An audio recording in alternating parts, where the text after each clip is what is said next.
And welcome to the AEL University Grand Finals for the Open Series of CS2. My name's Empress CK, and with the lovely Matty, how you feeling? I'm feeling good! I'm feeling pumped up!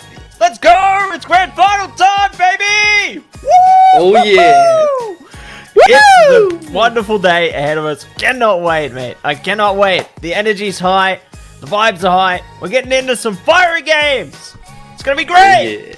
Oh yeah! That's just the way we want to kick the night off, you know, nice, fury, and howling all around. And talking about howling, it is gonna be between UNSW Howl and against University of Melbourne. But before we do crack this one open, Massey, we gotta give some shout out to the sponsors that make this happen. So please take it away. Take it away, I sure will. Yes, and to start things off, we're going to say a big shout out to AGON by AOC, the #1 gaming monitor brand in the world! AGON by AOC provide best-in-class monitor solutions for gaming and all other needs. And next up, it's my favorite edible partner. It's Indomie, the noodle partner. Made with high-quality flour and selected ingredients and spices, a plate of Indomie mee goreng will certainly brighten up your day. Try any one of the flavors available today from your local grocer or at indomie.com.au. I'm gonna eat some later. That actually sounds really damn good. It's a good plan. It's a good plan. Nonetheless, it is really amazing to come into tonight. And this series again, it's been a whole back and forth between the Open Series, the Elite Series, but absolutely it's CS2. It's action, it's packed, it's going to be amazing. And so, looking at what we have right now, it is the head-to-head Unanimous W. Representing them is Sohi, Mini, Chandler, V-Shifts, and Fancy. And on the opposite side of UOM, you have Beaver, GGZ to ZZZ, Khmer, Attila, and wow, he is here. And so this is going to be an absolute banger. Absolutely banger with all the mash. And I am super duper keen to see how these teams go. UNSW, UOM, we've seen the players, and we've seen it all before. I cannot wait to see which team is going to roar. And you know what, Richard? I was just thinking about this, right? We've got the New South Wales team, we've got the Melbourne team, and it's kind of fitting how we're both above those respective universities, and we're both from the respective states. Oh, that's true. Now that you mention it, does that mean we have to be based as well? Because since I'm we're just supporting UOM. All right, you're gonna stop. You got me. You got me. Hey, look, that could just be the fate that we've been dealt for tonight's hand. And of course, introducing tonight's veto, we do have the W starting the ban on Ancient, followed by Overpass. And so the first pick is, well, the W picking Rufus. So that's what we're going to be playing first. But after that, we do have Corner, following with a ban on New Vertigo, and the final settling on Mirage. So let's go to Anubis. We're Unanimous W. It is their pick, and they are going to start on the CT side. Are they? No, they certainly will be. And we are getting underway here on Anubis. Temple of Anubis. They are going to be seeing them press their way through middle at the moment. Just try and get the knives out. See who will win that good old game of knifey beauty. I think we're just choosing sides at the moment. I don't think that's a real round. So it should be underway in a second. Unless it is a real round. I'm confused. Nah, I think it's just choosing sides, to be honest. Yep, that's yep. But they are already on, it's a good little bit of a reset. This is how we get warmed up behind the scenes. This is how you think, how do the pros do it when they compete in the grand finals? How do they warm up every day? Well, that's what they do. They're like already in the shooting galley, and they're like, all right, I'm ready to pop some heads. I'm just gonna start the aims and get all that stuff ready to go. And so, talking about this one, we have to give a little bit of also a welcome extension, of course, because UOM was from the Elite Series, right? And also Unanimous W, they are the second team in this in this whole series, I have to say, because the Elite Series they have Unanimous W, but now the second team also made it on the open side to make this grand finals against the UOM, which actually is now competing. It's actually quite interesting because we all know how amazing all the players on UOM is. What I do want to know is just how much of a standard Unanimous W second team has brought to the table, because obviously Unanimous W has gone up against UOM already in the previous fights. I want to see if there's any strats, infos that's been passed on. I reckon that they would be able to impart some knowledge onto them, get some wise wisdom. I reckon, it's kind of like Master Oogway imparting some wisdom onto Po, in Kung Fu Panda. Or likewise to Master Shifu, Sure. Maybe, you're the NSW rep. Maybe you can be the Master Oogway in this instance. I need to get a turtle shell behind me and be like, well, no news. You'll be like Master Roshi, mate. But I need the sunnies. I need the sunnies out. Yeah. And then I need to beef brush them out, go and do the Kamehameha. Yeah. That's dreams right there. It's gonna happen one day. But hey, look, Master Roshi should be an epitome of just everything, right? Of everyone's life. Doesn't matter what age you are. Once you get there, you will get it. And of course, who wouldn't want to throw a Kamehameha even in Master Roshi's age? He's living the best life right there. He has an island on his own. He has plenty of things to go through, and it's gonna be good. Yeah, it's going to be good, and this game is going to be great. But while we get it set up, everybody, we're just going to head to a short break, so don't go anywhere.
And we're back after a little bit of a tech issue here and there on CS, good old CS servers. It looks like we are almost about to be ready to get into tonight's Anubis action. Now, mind you, if you're already on part of the Twitch chat, you probably already know what is going on, but we don't talk about that for now. Yet. Soon. Maybe. Anubis. Anub is right here. There's Anubis. Hey! We're in! Woo! Fancy seeing you here, Richard. Yeah, fancy seeing you too here, Matty. Camera strike. Great. Oh my god. But here we go. Straight into the game right now. T's gonna be creeping up towards the side slow and steady. Not looking to make any sudden movements here. Down face off with V-shifts. Nice headshot to really kick things off there. Might be able to peek around the corner as well on A here. CTs do find one back in the meantime though, but it is going to turn into a net positive for our CTs now as they converge upon the site. Yeah, losing all the members there, rushing to the A side. This is probably not the same kind of setting that they were looking for. They have to go and retrieve the bomb, but it is 1-on-3, and Chandler is going to find GGZ to ZZZ. So usually you will see T side very aggressive in the beginning, and that's exactly what UAM was thinking, that they started off nice and easy to set up for the economy game, but unfortunately they don't get the bomb down, they don't get the kills as well, which means that this is another round of just blocks. I mean, like, what can you do in this situation when you start up? It's a really rough one, and then UNSW is going to instantly push the advantage. They have the guns, they don't have to wait for anything. As there is going to be just a little bit of open exchange, Chandler is going to quickly pick up 2. Yeah, good start to come out from UNSW here. Going to be ripping apart each player, layer by layer now. Living up to GG's and nobody. As they will be shut down nice and quick there, so good hold from UNSW to keep that one intact. UOM though, going to be pressing onto a buy round now after they've been ecoed out there. They can afford to bring out the big guns this time. They've got a decent amount of AKs, util, so I reckon they're going to be certainly progressing towards a decent site take here. We'll see how the util plays out for them though. Obviously well positioned, they might be able to press some CTs out of position and be able to strangle through some angles, but it's not going to be an easy task, and I like how they're gone for this split already. Developing some presence towards B, as well as just focusing up towards that middle control and the canals there. A very little bit of a smoke being utilized here on the side of UAM, and they are going to take it a little bit more slower, obviously having a full loadout with AKs and nice amount of utilities. They have to actually exchange a little bit, making sure that UAM is going to get rid of all of this first, as they are going to try to insert a little bit of pressure. They are going to burn up just a little bit. There's going to be the 1 kill open up, so he is down, which also means that position power has been also shifted. They are going to be able to push into B. Sights now open. They are also nailing the shots, which is really amazing to see now. And so it wouldn't be a surprise to actually see UNSW probably just try to go for something simple, pick up an AK, either find the kill or find the exit. Yeah, they need to find something at this point, don't they? 2 versus 3 here. Bomb's still not down, by the way. Tees are running out of time. Nice nade, complementing the shots there, and it's all up to FWA. They've taken down the teammate. V-Shift's knows, but they've got 6 bullets. It's a tough call, and the time's really running thin here also. So it's either kill, get the bomb down, or be killed. I like this positioning from V-Shifts as well. They're giving a bit of flexibility to FWA here, baiting it out, but that was really well played by FWA there. Playing with the bait on the bomb plant, and then just going straight for the kill, because they know the CT doesn't want them to get it down. Really well played by UOM, and they are going to find their first as a result. Yeah, that was very surprising coming out. FWA wasn't left in the greatest position. Like, he was stuck really hard in the mud, and then afterwards, you know, he thought it's just one opportunity. Not only was he able to recover the bomb, he was able to plant it and kill, which is actually a good recovery since that they lost 4 members, which means 4 AKs dropped. Most of them already repurchased with Valils as well. Utility-wise, not going to be as stellar on both teams, but it's going to be fine. As FWA, it's going to be taken out quite early, and of course V-Shift's coming out bravely, popping up before the smoke. I'm not sure if that's the kind of plays that he wanted to go into. Of course, he quickly picked up a little bit of nade damage as well as UNSW. They are going to quickly collapse, but Beaver is going to find a kill onto Mini, and which means that this is a good rotation coming in, but Attila gets picked up. They were looking to quickly see if they can take back that mid control and push for a B play, but it looks like they're going to have to commit to an A and eventually go for an aggressive push. Yeah, we'll see if the aggression pulls through for them. I like how Sahi is also wrapping around the back slowly as well. I think if the T's keep taking too much time here, they are going to get punished for it. In the same token, CTs are holding steady just at the top of A in heaven there. There we go. One's gone down. It's going to be a much more difficult task ahead of them. Sahi might need to speed things up here to get a spot. Sahi helping as well. All up to Chimera now. Ooh, Sahi close. Hasn't been spotted yet. That sound's going to give him away though. Sahi just jiggling. Chimera doesn't know which way they're going to come from. Posted up on the site. Not putting the bomb down yet, but the time is against them here. Baiting it out once more. Or Sahi's given themselves now. They know they can go for this plant with relative ease here. There it goes. Bomb is down. 1 versus 1 here. Sahi trying to keep the angle and does get punished. The pre-fire working out wonderfully for Chimera there. And UOM will even the score 2 for 2. That's a close one. It's 2 very close ones from UOM where they were able to barely clutch that one up. And it feels like, you know, they weren't really ready to go and take the side at A. It's just like, alright, it could be like a blind gamble, it could be a blind pick coming out of nowhere. So playing with the numbers advantage is always a good thing, but utility-wise, different as Chimera also. A little bit shocked that he's early leaving friendly damage, but this is going to be a full barrel out. There's going to be an exchange. The buzzword being thrown out with an eco round for UNSW. It's just going to end up with 2 kills. They wanted a solid and quick one. They said, we don't really want to deal too much with it. So, yeah, let's just take the fight for you and see what else we can do. Not much was accomplished, but UNSW will just have to take it. Yeah, they're just going to have to take it and see exactly where they're going to go with this one. Settling into the default positions now, though. The T's going to be going for that AB split once again. No one focused up on mid this time. It's all just water control, so it looks like it is going to head straight towards the split B take here. T's just pondering on their options. Nice smoke and spraying through that one. No one getting spotted yet, though. Sahi thinking about the connector here. T's haven't pushed up yet. They're still just biding their time. I like that from them because the CTs are going to really waste their util. Getting baited out by the T's as well. That was a really good molly. A bit of damage on Asahi. But I think the T's are thinking against it now. They've faded out this A site so much, but they've got a player in Attila there, just holding patiently outside the entrance to B main, or A main more rather. Yeah, this little bit of a shift from Unit SW, they are starting to quickly wrap around. They already realized that what they need to do, but they have to get through Fancy, but Fancy is down, which means that there is a backup. Mini is gonna also burn up GG's.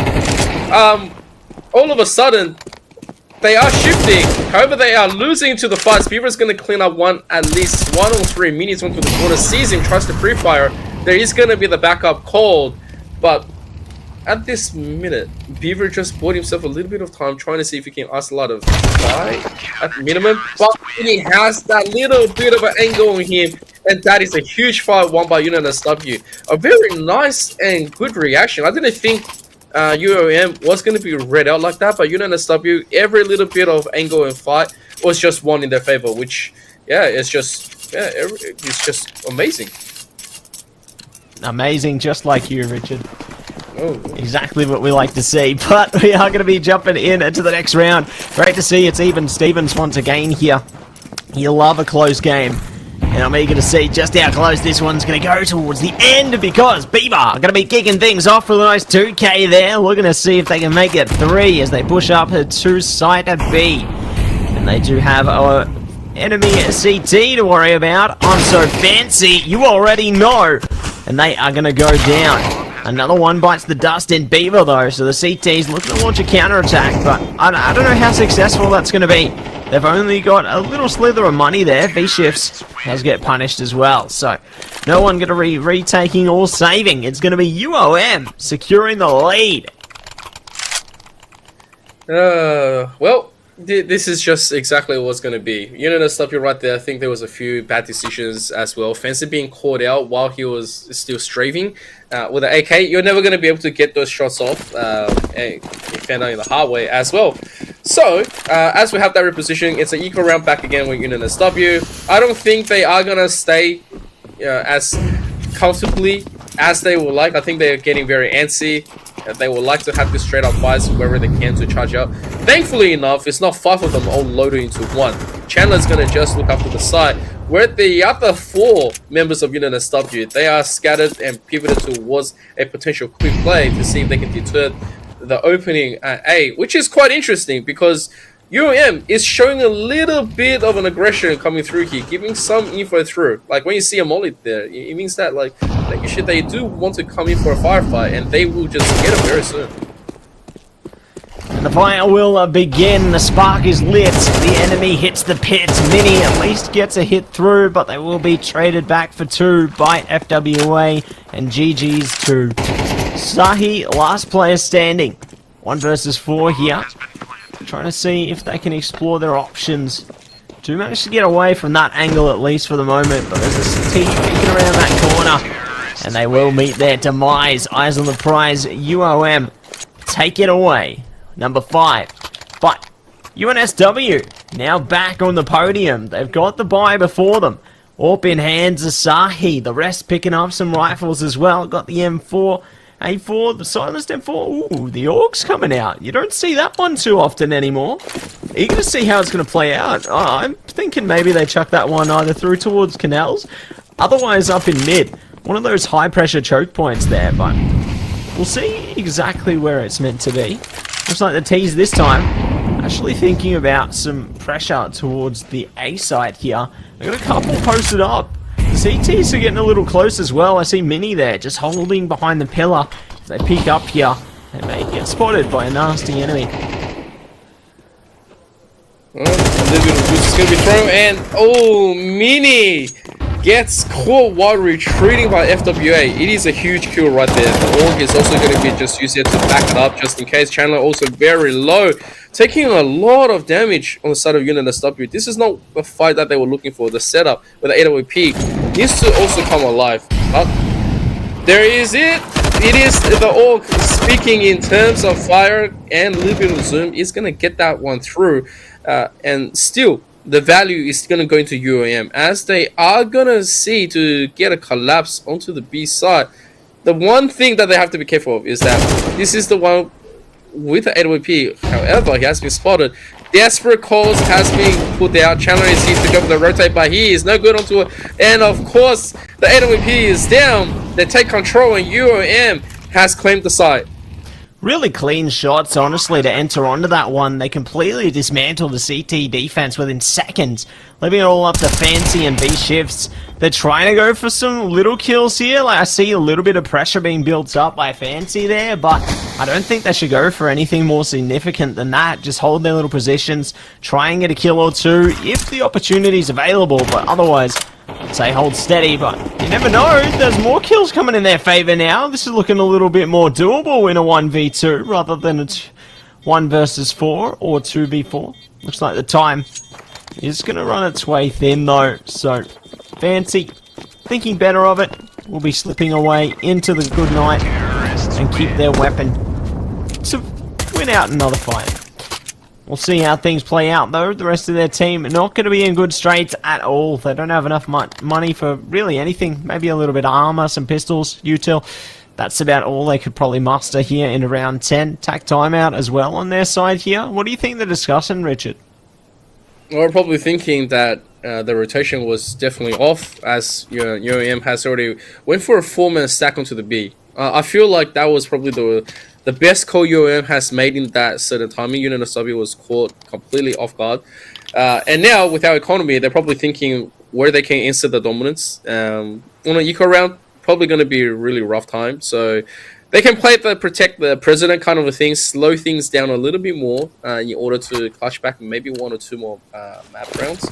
But I'm not sure. Like, it feels like Unit SW started off in a really nice sense where they can, you know, obviously get a good grasp of the start, but then it has just been really slow rotations, over-checking aggression, greedy for information, which caught them unaware and really targeted by UOM. And as Chandler gets taken down, he's not the most important member right here. The most important is Fancy, who does get a kill at the least. Mini's gonna also go through with this as they are looking for any form of damage. They're gonna be denied all of a sudden, and the site is completely opened. Fancy is gone, no more guns, and that's pretty much it. Yeah, that's pretty much it. Away you go. UOM still in the show there. 2 more rounds to go in this half, and they have taken the lead. 3-7. And UNSW, at the bare minimum, can at least have a little bit of reprieve from their pressures because they got a full buy coming into this next one. But they certainly need as many rounds as they can possibly muster here. It's not an easy time ahead. If they can take some here, then get onto the pistol, maybe then do we see their true talent shine through. But still early days yet. Slipping into the default now though. T's holding that mid pressure just in case Fancy tries to push up here. They got support of their teammate at the back in Mini as well. Fancy on for a peek. That timing, they could have seen someone, but it's not meant to be this time. They will take a little bit of fire damage as well to force them off. Yeah, fortunate timings for UOM as they are gonna try to get this one through. So he unfortunately had to give up. Was that a friendly? I think that was a friendly shot to Chandler on that jumping orb shot, which is really unfortunate as well.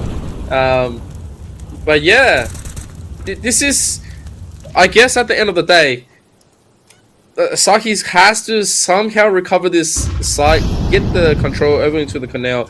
Chandler, meanwhile, might get pushed by FWA. Utility was quite low. Beaver gets taken down, which is good news. FWA still needs to just go through. Like, he needs to go through with it, but all of a sudden, there is the rotation. Mini is here, and the rest of UOM gonna have to make the final push through, and they are gonna win this trade, which is the final chance that they will get at the A side.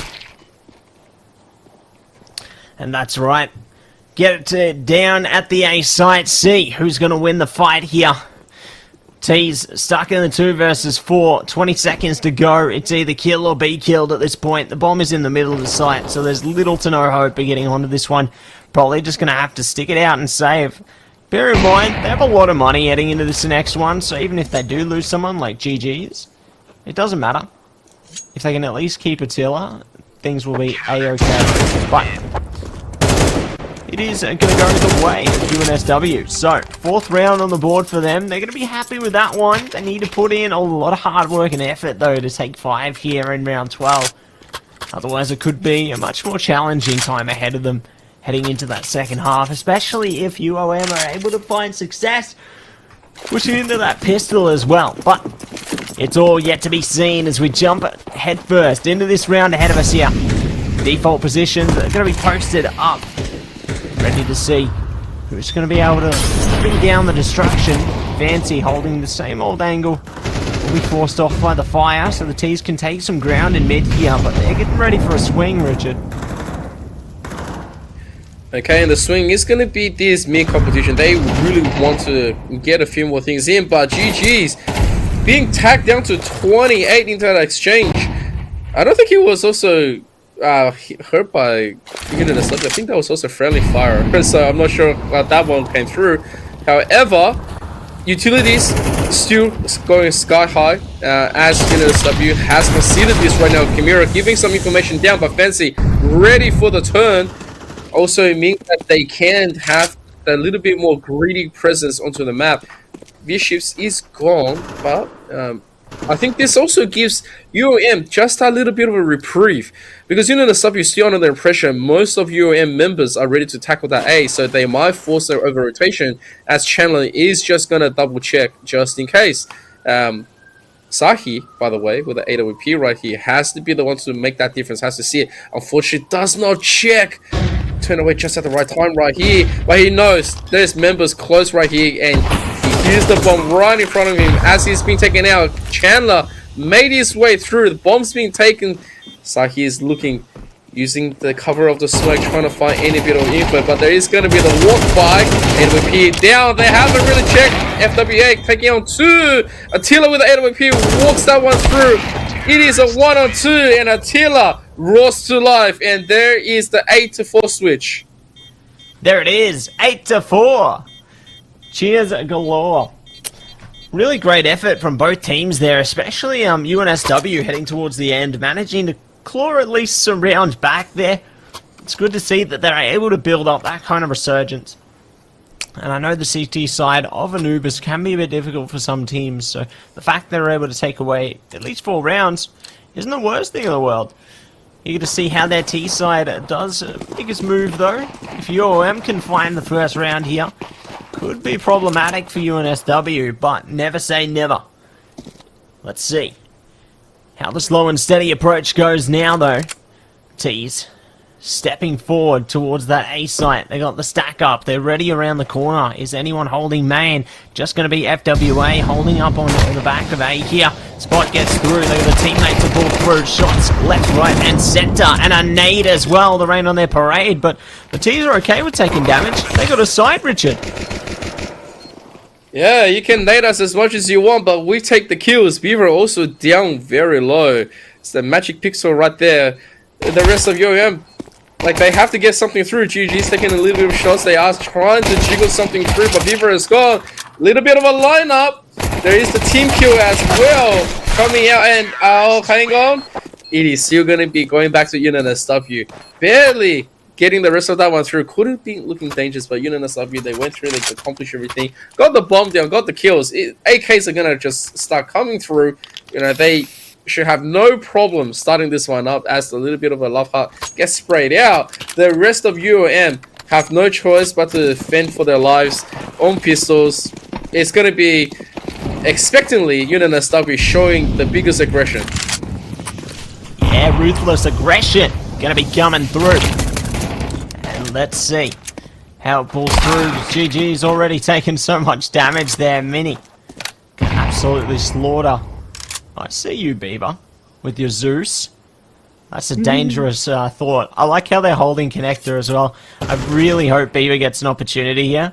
Ooh, they're getting close up, and FWA gets the kill before they can really see the kill switch engaged. Oh, surely. Surely. Oh, no! Oh. Of course they're holding that angle. That's devastating. I just wanted a Zeus kill, man. Yep. We have to blame it on FWA. He denied that opportunity. But hey, look, you know, that was expectingly to be UNSW's really strong round. Should come as a no surprise that they were able to take the aggression really nicely. So, UOM, a little bit of a mixed buy right here, but it's going to be just fine. But utility-wise, going to need to exchange a lot more towards the more upgraded UNSW, as they have a ton more utilities. V-Shift's being taken out by Beaver through the exchange. And once again, wow, Chandler seeing just a barely little bit of a highlight. Is going to quickly take Chimera down. It's a huge exchange, but I like it on the side of UNSW. I like it as well. Looking pretty swell for now. 4 on 4. Let's see. What else is laying in store though? Heading towards the minute mark now. Beaver, nice shots through the smoke. Not going to connect, however. Going for a bit of a Hail Mary. FWA as well. They're holding so close on A main. As soon as they go down, the site becomes all that much more vulnerable. Beaver taking a bit of punishment again. Does catch Chandler at least. Finding an advantage here for UOM. See if they can drag it further. There's certainly more capabilities in the tank here. Chances for them to really hit their mark. Mini hits the mark on the Beaver. They finally go down. 40 seconds to go. The flashes are flowing through. FWA. What's he gonna do? Gets caught around the corner. Not looking at that one. So Sahi will take it. Okay, and right now Attila barely going through that one with the timing, but gets spotted anyway. GG is also rushing in. I mean, it's not a bad idea, but it's just timing is completely off. There's nothing that UAM was thinking that they can pull off on their UNSW. Absolutely prepared. I think as soon as they picked up FWA with the off angle, the rest of UAM, there wasn't anything to really call for. It would have been a much better way to probably just call off and save the guns, but unfortunately they don't save anything. It's an eco round. UNSW looking to start taking their rounds back on the T side. It's going to be quite dominant. Nades being thrown to the entry just to make sure there's nothing out of shenanigans where all 5 members of UAM is going to just swing. It's good little bit of preemptive as well. FWA very, very far. Just make sure that if someone does come through, there is at least a little bit of a fire suppressing terminal, but at the rest of the day, UNSW is going to give that respect over. They know they have control. They know they have the economic advantage. And so let's see if FWA is going to get this jail pick. Ooh, they do find one pick at least. Looking for another as well. They found 2. Alright, FWA pulling through there with the 5-7. I love how they tried to shoot the AK as well. Love that. But the T's will get the bomb down here. Trying to do whatever they can to hold on to it. They've already executed GG's there. And now Chimera and Beaver are going to be pressing in from the top and bottom of the site. Should they choose to aggress further? They've already lost 1. Beaver, last player standing here, 1 versus 3. They can at least take one with them to find a weapon. It might be beneficial. They did catch 1, but they will not catch any more. So UNSW, they even it up entirely. 8 for 8 now. That's not bad. I wouldn't call that a bad CT round. They were able to pick up 3 kills, and I think that's already huge coming from an eco round. So AWP, 2 of them being picked up by FWA and Attila. Now both has been really good AWPers. Seeing as how they were able to perform with them when they were on the T side, hopefully on the CT side they will just be as impressive. So there is that little bit of a jiggle coming through. V-Shift's taking a whole load of damage. He's going to ask for that cover smoke just to make sure that they do disable Attila, which he has been able to do. He's dropped 30 bombs before, just onto the AWP on the Nubus specifically. But once again, this is the grand finals. Nerves are quite high. You're looking at UNSW solidifying their position as they are going to patiently wait out a few more utils. Yeah, holding their ground for the moment, aren't they? Trying to wait and see what these players might be bringing through to them. Who they might be bringing through to them for that matter. Let's see. Which one's going to land the first blow though? T's are taking that middle control already, the fire, just so they get the close angle. But GG's is holding pretty much through the connector towards B here. Really like this middle angle. T's aware of it though. Get shut down and try and get a little more to redeem it. GG's does go down. leaving it all up to FWA. They've taught one. They're going to get pincered in a second, though, through main. They do at least take another kill with them. Good opportunity for the T's, but they just can't get the bomb down here.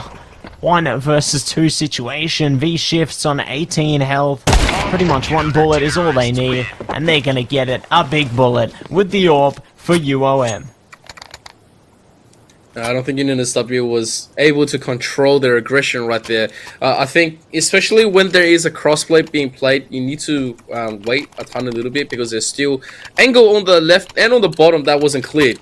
So a little bit of over aggression that's being punished by UOM, especially with double AWP. It's going to work out, but since one of them has been dropped, there's not going to be another one on this one. So Attila, back onto the MP9, is going to have to wait for opportunities. Meanwhile, so UNSW, AKs, Max, trying to find something. Must be a rather quick one. Since there's no info being given, UOM has rotated with Attila. FWA, good for the one right now. Utility is going through. The bomb has been put down. He's walking through the fire in order to just make sure that he's going to stay alive. It's an expensive weapon. You do not want to drop that. Saki is down by FWA. You let him live. He's just gonna keep on putting the bullets in. And right now the man is looking for an ace, but he's quite low. I don't think he's gonna want to push for this one, even though he can afford it again. But oh, hang on a second. He's gonna go for a B-risk for the backup. There it is. He gets the full ace with an AWP, and FWA makes that weapon purchase absolutely worth it. Yeah, it's just such pristine value coming out for them here. And we'll see if they can take that value all the way to the top. All they need is 3 rounds now. Still staying convincingly close between these two teams as well. UNSW, only a 2-round gap between them at the moment. We'll see who's going to be able to land the next blow here as we settle into our default positions once again. T's really thinking about this A site now. This could be their time to shine. CT's going to be holding the close angles though.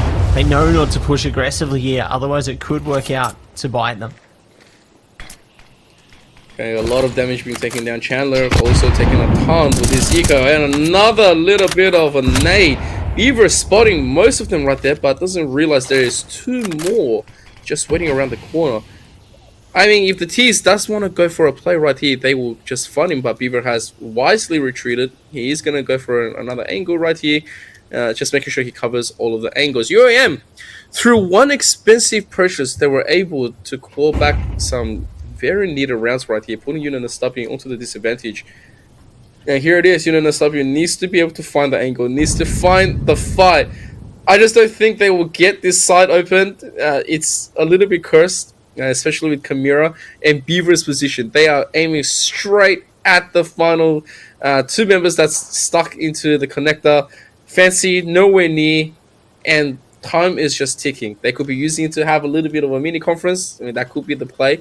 But yeah, I don't think there's much that they can do. They are pretty much stuck. They can't go in, they can't go out. As they're going to quickly pop, it's a 1-for-1 trade, which is good, but they still have to click Kamira, which Mini proves me wrong and says yes, he's gonna get it, but there's the AOC on FWA, and he just gets the remainder too. So once again, it is still just that position hold on UAM.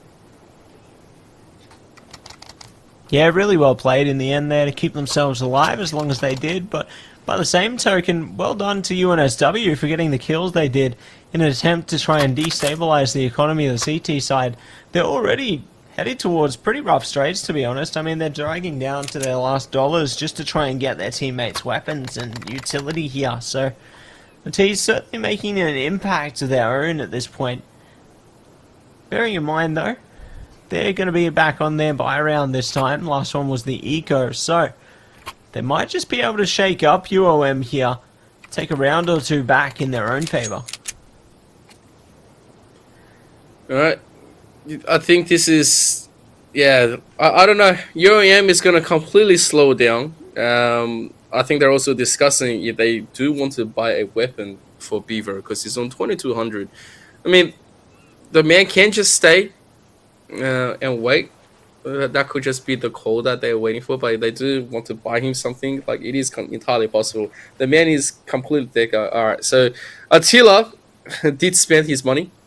which means that UOM right now does have a much better chance in order to try to close this one. The AWP on FWA has actually been a menace. UNSW has not been able to do anything about it, which is the biggest problem right here. UNSW, they were already showing strength. They were already showing that they are gonna be able to, play this one properly.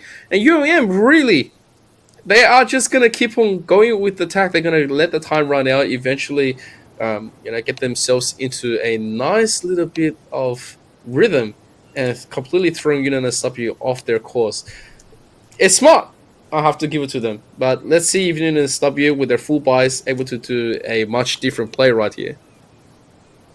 And they really need to make it at this stage too, don't they? Because UOM are 2 rounds away from potentially winning out map number 1 here, really trying to send us headfirst into Inferno. And that's not where UNSW want to be, even in the slightest right now. Sure, it might give them a bit of reprieve from map 1's pressures, but those pressures are only going to continue to build here.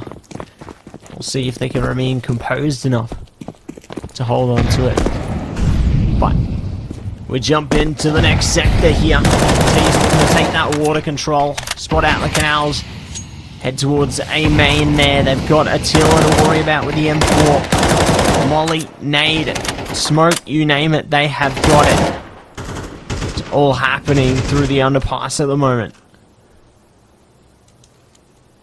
Oh, right now just staring at a little bit of a smoke. Saki is gonna at least return just the molly, having a look to see and gain that position, but as expected, they're not gonna give him any room to really go forward. It is gonna be too hot and too smoky. There's flashes being thrown just to see if they can smoke him out and deter his little bit of an advance. Meanwhile, they have left V-shifts to go and challenge in a one-on-one against Attila. The rest of UNSW is pivoting towards a fast B execute. Like, when I say fast, I mean like they all want to come out together. Spontaneous push. And that should be it. That is a big lineup, but no kills confirmed. Huge amount of damage has been dished out to the side of UNSW. But they have got the bomb down. They've got the site. FWA doesn't want to be contesting too hard over here. GG's might just get the rolling. He knows exactly... Oh, he knows exactly where V-Shifts was. But as I say that, he's going to quickly reroute smartly. He knows that just in case there is going to be a play, he's going to at least take one with him. But this is going to be the round that UNSW was looking for. They got the spontaneous opening, and it was quite good. Looking dangerous, but nevertheless, great result. Great result indeed. They will be able to speed past and take the 9 in their favour. So back to 2 rounds between them here.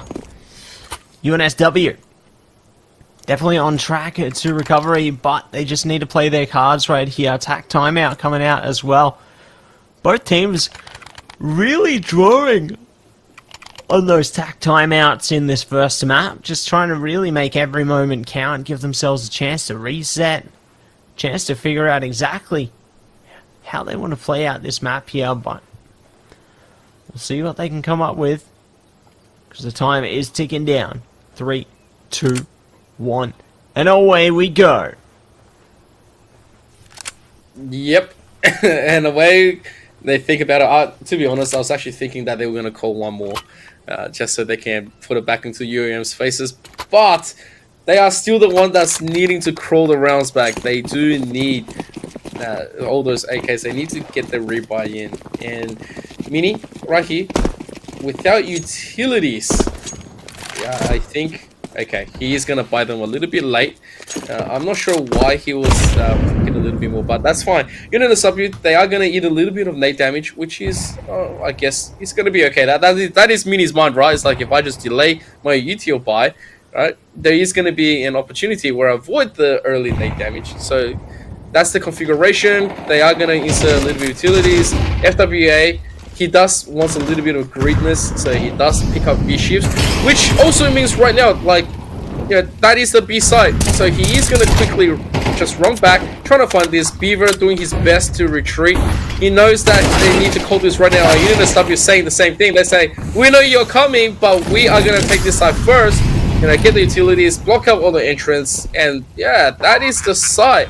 UOM, they knew about this play, but it was just a little bit too late. Too little, too late. Don't shut the gate, though. The CT's holding all exit points to this site here. So may be able to come away with a little bit more pressure on them. Take out a player or two here, and we'll see if the T's do exit at any of these angles, because the only close one really right now is going to be Chimera. I feel that there's almost an utmost certainty the T's may come visit, but perhaps not. They've got a clear path through the entrance there. Should be making a hasty escape. No one really going to be caught whatsoever. No one's even close enough to any of the CTs right now. So a little success in that sense. But UNSW finding the major success in the sense they're taking rounds.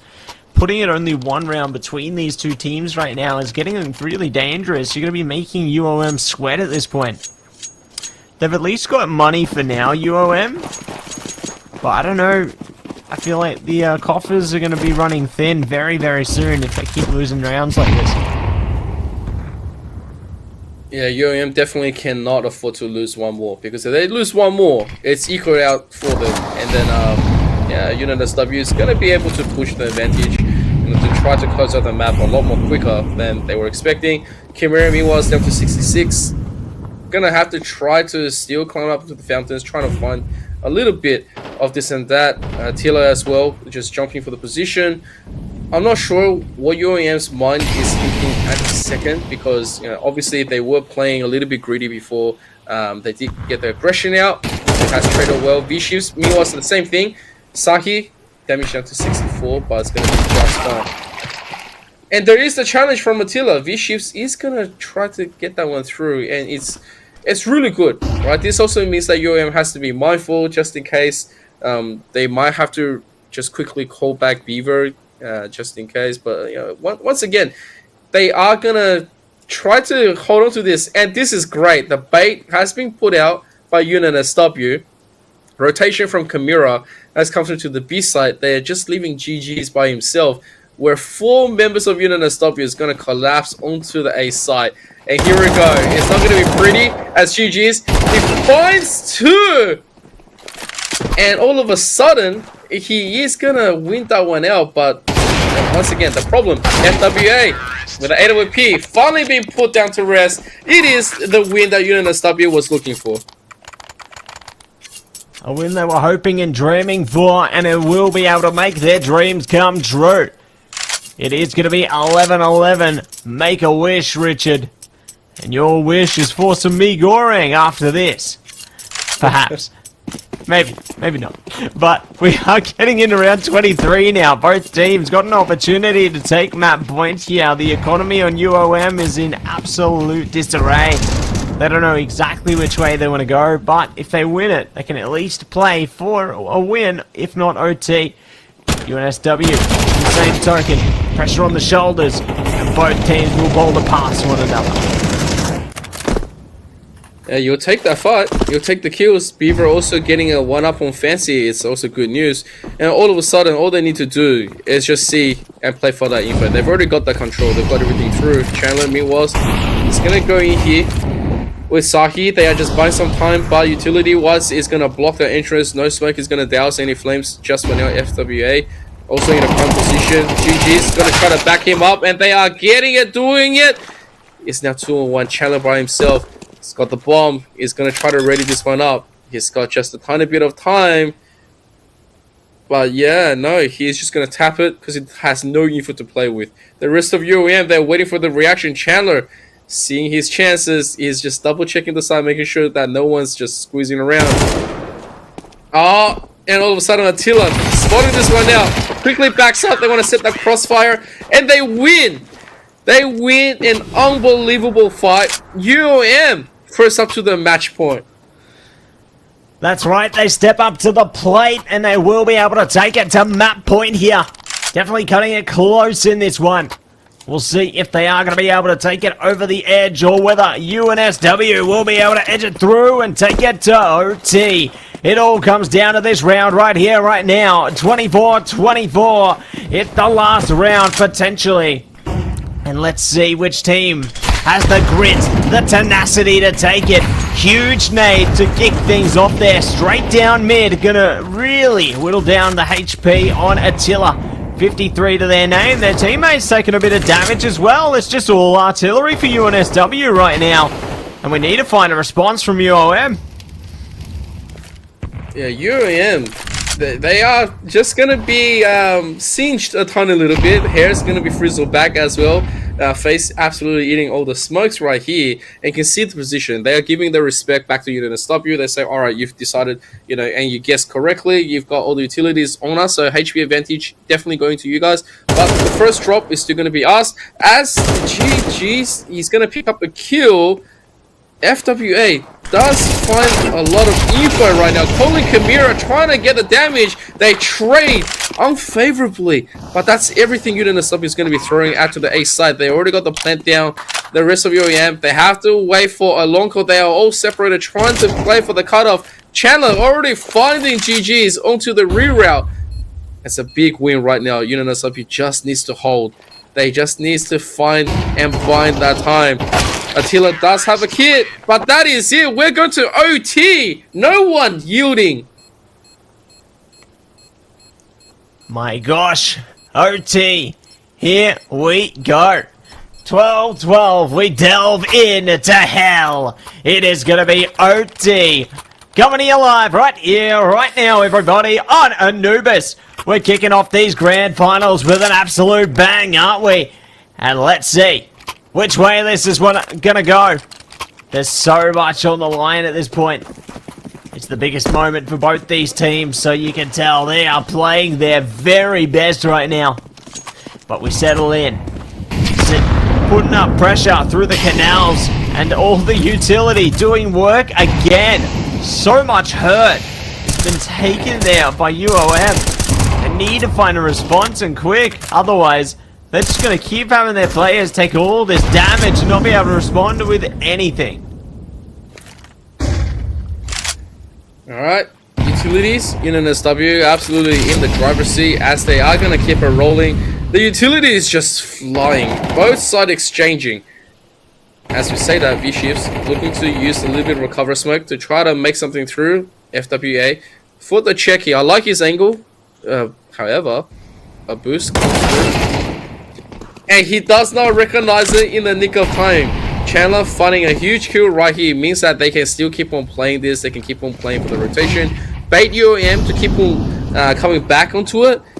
As they are doing this, Beaver is also low, getting an exchange with Sahi. Does find a really good angle. It is now all tied up, but UNSW, they've already had enough. They said, we're going to come in. Attila being smoked out right now, waiting for the angle. He's being very smart. This is a good angle for him. He just has to wait. Does get spotted eventually, and all of a sudden, not sure who's going to win out of this one. These shifts, he took a little bit of time, but that was nowhere near he could retreat. There is also going to be backload by Beaver. This is smart. They're just fighting it as Chimera from the back. They did find 2 huge kills, and all of a sudden, Beaver, he didn't make it in time for the rest of his team. UOM has a lot more to be saying for this one, but it's just nothing towards it as UNSW gracefully takes that first one. They will be able to show their prowess there. And we'll see if they can manage to find another 1 or 2 more. Diving deeper into OT land. There's still plenty more time to play with though. And both teams are ready to jump into this one head first. Once again, they get into the Beyblade burst. And let it rip. Just outside of the B site now, we could see a bunch of firepower. Beaver playing around the smoke, ready to swing in. Ooh, gets the spot there, but gets shut down immediately. Great punish from UNSW. That's an opening now afforded. And they're going to be rushing straight in it. Alright, here we go. Attila with the NWP. He sees a whole bunch of nothing, but he takes a kill at least. Knows the bomb is right there in front of him, but Chandler swings from the side. There's going to be the trade. It's 3 for 2. Everyone's falling on the side of UAM. It's just after GG's and he's going to get cleaned up as well. It is really good punish coming from UNSW. As they found Beaver first, they say, alright, we got him. This is it. This is the site. Even though Attila had an AWP setup, it's rough. It's rough. There's only so much you can do when all the flash, the smoke, all the nades, all the incendiary is all right next to you. You have nowhere to go. You're literally just holding onto your gun for dear life as a very big mix by comes in from UOM. And let's see if they can clutch anything out of this round. See if they can make it work. Already 2 for 1 in favor of UNSW. The auto shot comes out, but unfortunately not going to be able to do too much more. Beaver 1 versus 3 here, running around the world. It's the last round of OT half 1, and let's see who's going to be able to take it away here. UNSW takes this. They will be on map point, 1 step away from glory. Beaver creeping up, ready for the swing, ready to go for the 1-2, but they will be punished. Nice shift around the back from V-Shifts. And UNSW take a clean first half on their T side. We'll see if they can continue for one more as the sides flip, or whether we do see the resurgence of UOM once again. Yeah, this is a huge round coming in from UNSW. They were the ones behind. They got taken down on different kind of rounds. They started off as really cold onto their peak, and so seeing them coming into the first map point is also really good to see how fast they recover. UOM, it was, they have to take 3 back, 3 clean ones back, nothing to be said. Attila taking a little bit of damage right here, but it's going to be just fine. And yeah, like, all the pressure is going to be coming through.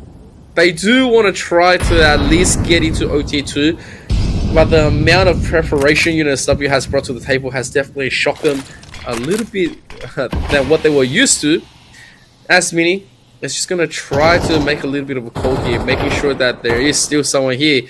And yeah, with their returning fire, confirms that one. They just need to do 1. UNSW just needs to do 1 right here. And yeah, they're controlling UOM into the early game can also mean that they are going to have all the correct guesses, all the correct angles, but let's see if UOM still has some fight left in them. Let's see if they've still got what it takes here. They've at least come away with 1 kill. Ooh, FWA continues spraying, going and going. They do not stop. That's the site taken. It's absolute annihilation. FWA is on a rip and tear. Stare down the barrel of fate. They've taken another one. Shut the gate for the quad kill. And the round goes to UOM. They bring it back. Exactly the kind of round they need. Wow. I'm actually a little bit shocked on that one. It's like, ever since we saw UOM on the downside, on the disadvantage, where UNSW was starting to push strong, FWA came through with an ace, and then came through with just shutting them down round after round. And then just again, FWA finding 1 or 2 situation after a smoke, and then he says, oh, hang on a second, I can win this. He gets a 4K. It's such an important round. This man, like, someone sign him up for something like, like a greatness or something. I don't know, but like, yeah, UNSW definitely kicking themselves after that last one. As the tack does run out with the buy time, it's once again trying to find this kill, trying to find the aims.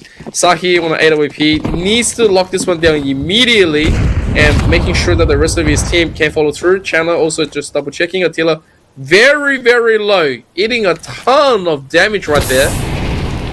It's gonna make sure that the respect has to be given back into the side of UNSW as Kimura is down. V-Shifts looking at it, pre-fires Attila. That is 2 huge kills. 2 huge kills and perhaps a few more on their way as well. Let's see if they can catch these T's laying weight outside. The timing good there. They push past the nade. Do take a lot of damage though. Trades left, right, and center. Ooh! They do get it back.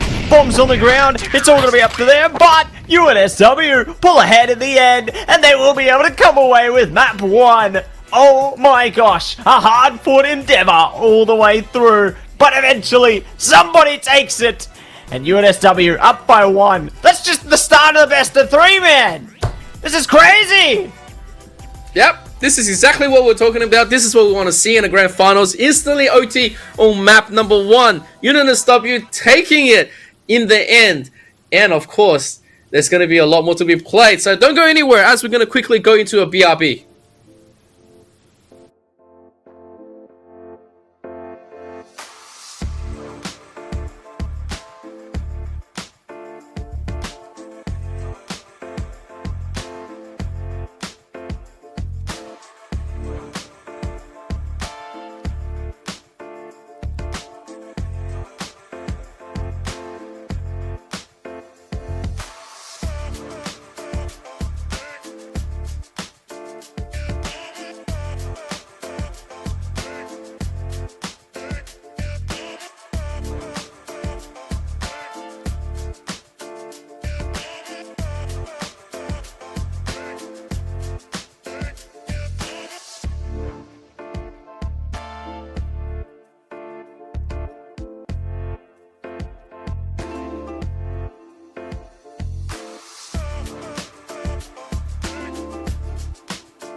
And welcome back into the AEL University Open Series Grand Finals between UNSW Raw and UOM. My name is ZK with Matsy.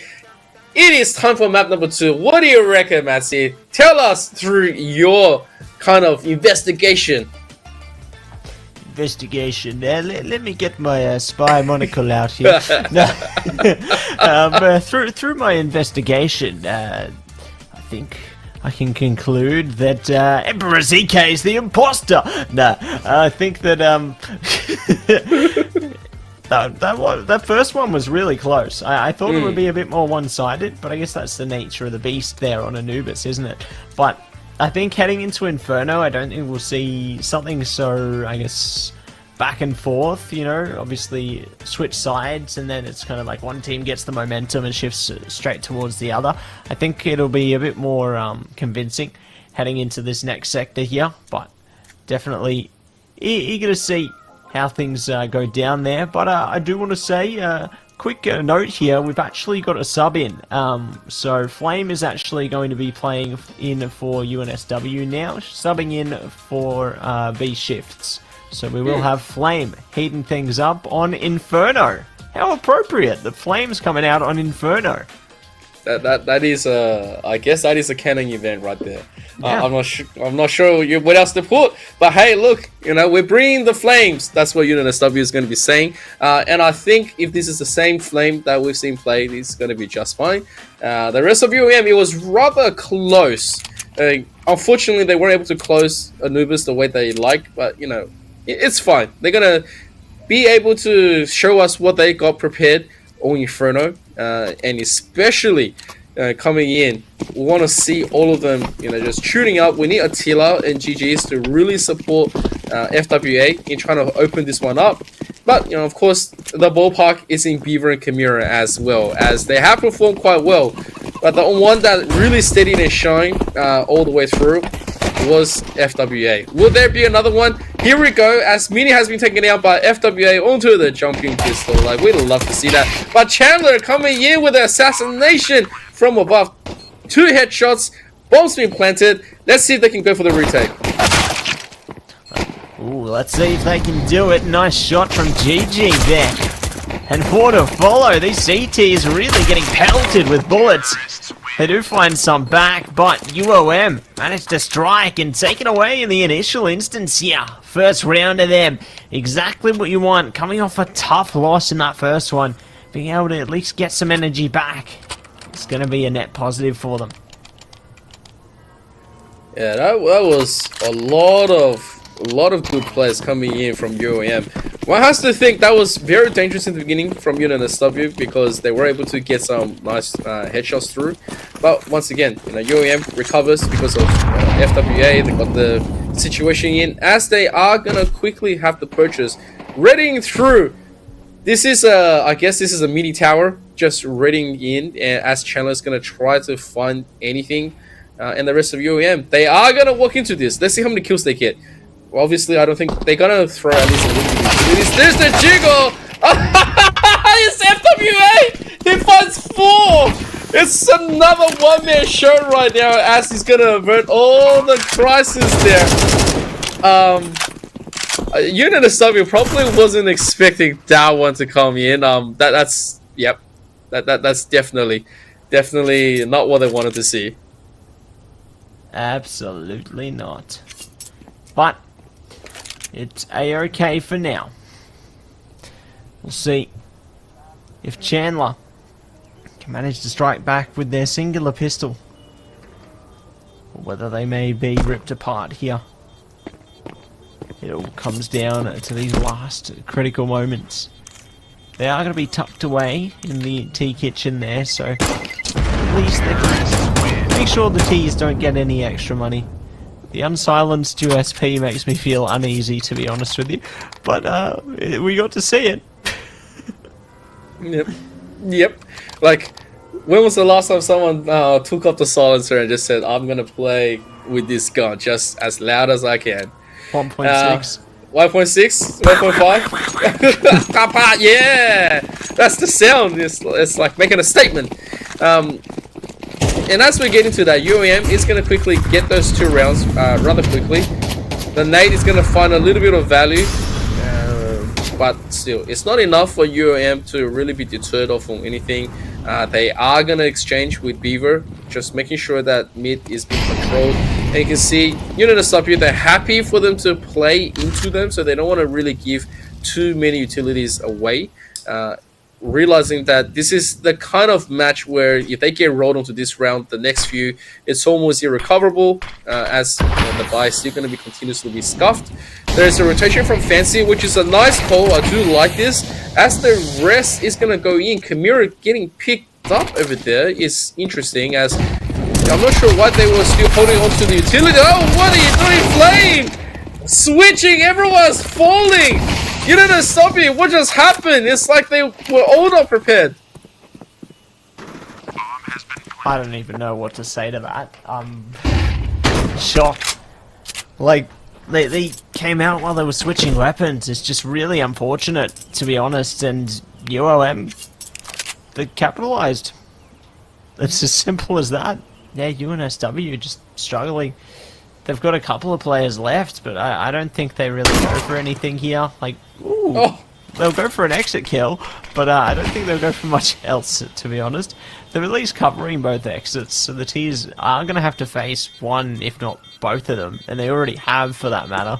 Living it all up to FWA in the 1 versus 2 here, down to 1, down banana. Oh, there we go, and they're caught in the blast. So their positioning on the CT side does work out with some benefits. They lose the round, sure, but they at least can make it a bit more expensive. Yeah, that was terribly expensive for UAM to win it. Like, yeah, 2 guns get saved, but like at the same time, UNSW, they are able to just fully capitalize. There is going to be an AWP onto their side. The Attila also returned in favor, which means that this could be a battle for the mid or a battle for banana. Either way, Chandler's going to chuck a nade down, fight a little bit of damage as well to GG's and Attila. And Sahi is going to fight for that banana control. But yeah, one has got to think, UNSW, they had that defense in the bag, especially with the rotation of Fancy. But unfortunately, everyone not having the greatest timing out there really got punished by UAM, resulting in this 3-0. But yeah, like utility-wise, we're okay.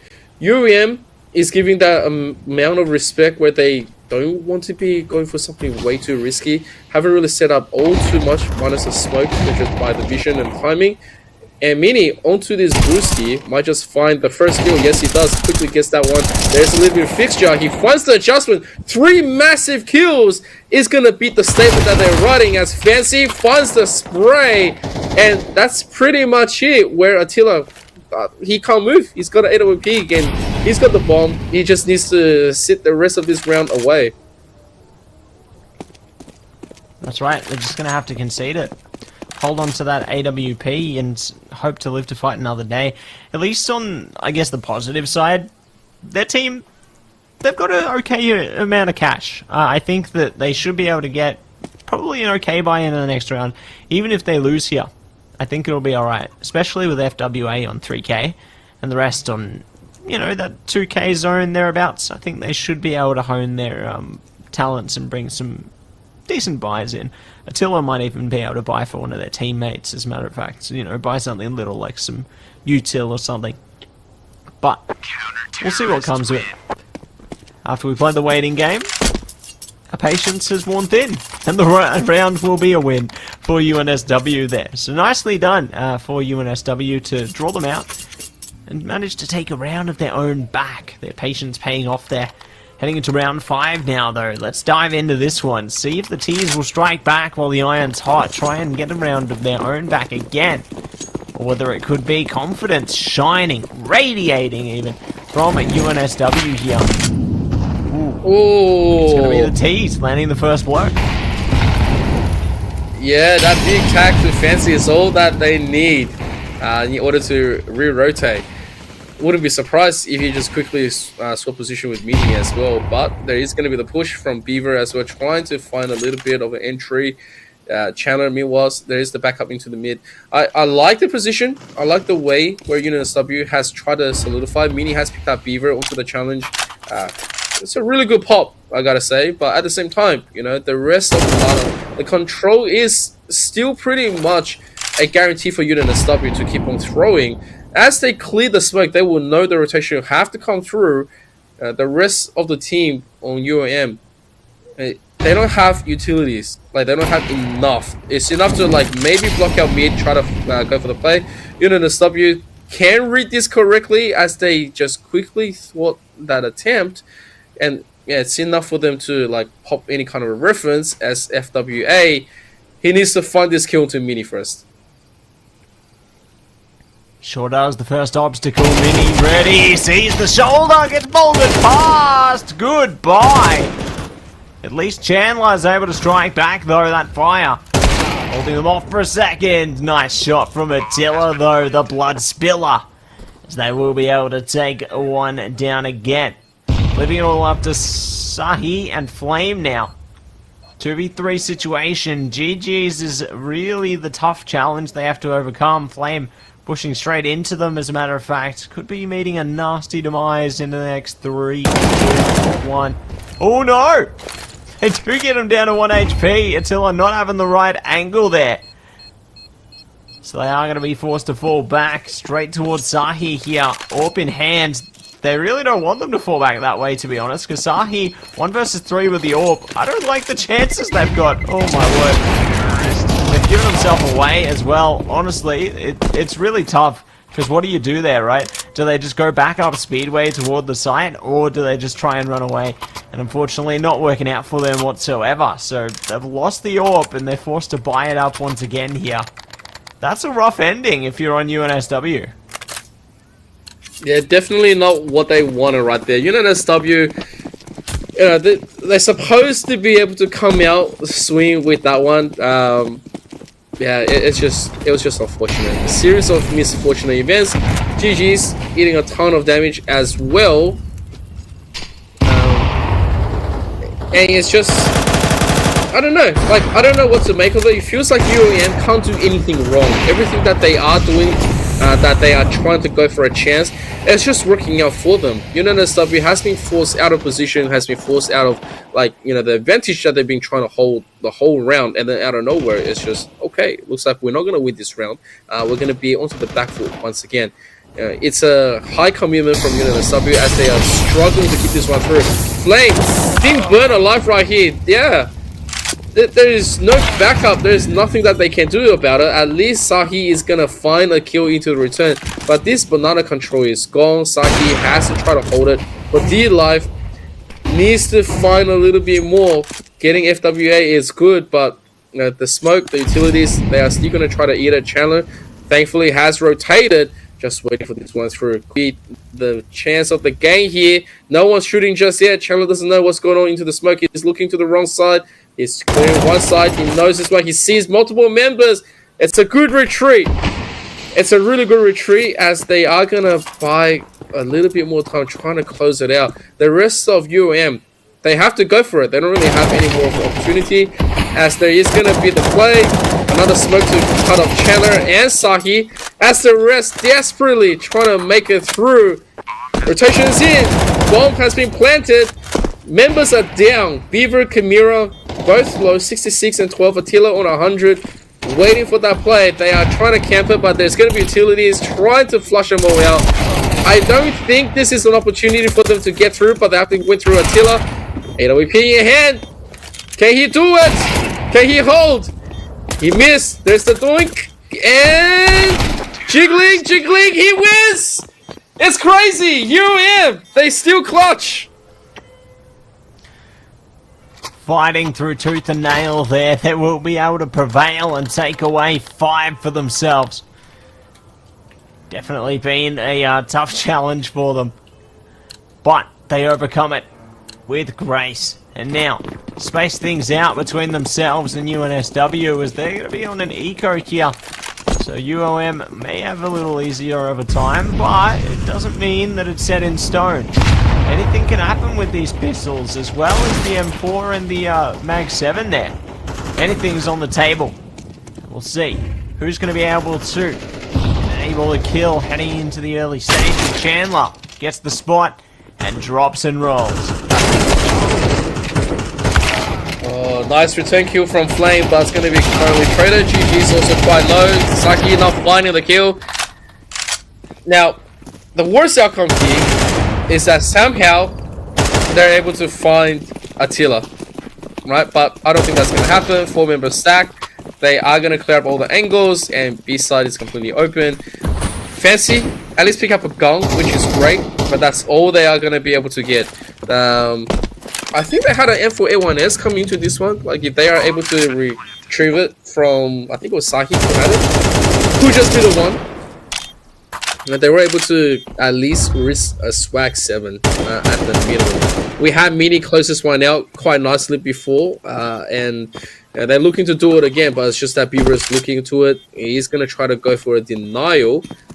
But yeah, could be dangerous. Could be just the one-to-one trade. They want to be losing too many members. They are going to send GG's as well. Hang on a second. They hear this. There's the flash. They know where he is. Swag 7. Waiting for the Swag 7 to go for a pop as well. But no, it's not going to happen. Fancy gets the 1. I think that's pretty much it. One and done. UOM have a lot of fun. And they will be able to pull away with 6 now. Really strong showing on their T side here on Inferno. We'll see if they can continue that momentum heading forward towards the other side of this first half though. As we've got a full buy on UNSW here. Gonna try and see if they can claw their way up out from the rubble. I don't want to stumble over. No one gonna be spotted yet. Big pressure down Banana though. 3 players holding that one down. Lots of smokes and util coming out on both sides of the scale here. Big nade from the T's as well. But no one gonna be shot down yet. Another one. Not close enough. The CTs rather are too close. Chandler does find the opener though. Attila's out of here. That's their AWPer. Attila's been playing such a big role. We'll see if the rest of the T's can look to recover. Alright, the rest of UAM. FWA picks up the AWP. They're still changing their utilities. They are gonna go for it. Mini has no choice. But to quickly back into the bracket. It doesn't get any info through. Beaver, meanwhile, is trying to open this one up through the apartments, trying to just follow the angle. FWA angles out. Chandler's gone from pole. He doesn't really see too much. Naded it as well, and just completely picked up by Beaver. Fancy as well, just on that angle, finds the kills out of nowhere, and all of a sudden there is going to be no plant, but GG's is here. He at least gets a kill onto Flame, but it's a 3-on-1 situation. He doesn't have control of the bomb. He doesn't get a even chance here. He's gonna walk through, but Saki was already camping the position. Really nicely played by the rest of UNSW. At long last, they managed to blast past to bring one back. We'll see if they can find another one though. The economy on the side of UOM still reasonably solid. They are going to be buying up into it. One of them stuck onto a Galil, sure, but they are buying weapons. Util, it's in the medium range, I'd say. They've got enough, but it's not fantastic. So we'll see what they can muster now as they go for heavy banana pressure. Oh, those shots are immaculate. Taking down 2 already, looking for more. They have managed to calm the storm. Alright. And Flame also, getting a molly kill back is gonna try to redeem themselves after being burnt into it. But yeah, it's still a possibility where UAM can try to squeeze through a plant, but it's just that right now they're looking for the opportunity. UNSW, I like this kind of defense where they will just keep on playing for the angle. They say, we have the numbers advantage, we can afford this split, and Beaver, well, doesn't even get a chance out of that one. Chandler with the AWP was aiming straight at him. And so continuously just taking that one through. FWA at least is good for a trade. It's a little bit of control. Finally swung back to UNSW. Chimera. He was. It's going to find Fancy. It does have the bomb. He's looking for the angle, but yeah, you have no info. You got no time. There's nothing else you can do. Would have been better just to save the gun instead, but at that point, what do you do? Cry. Yeah. Nah, you do your best. That's what you do, Richard. You do your absolute best. They got some love on the floor. As you can see, little heart there. Bring the teamwork together.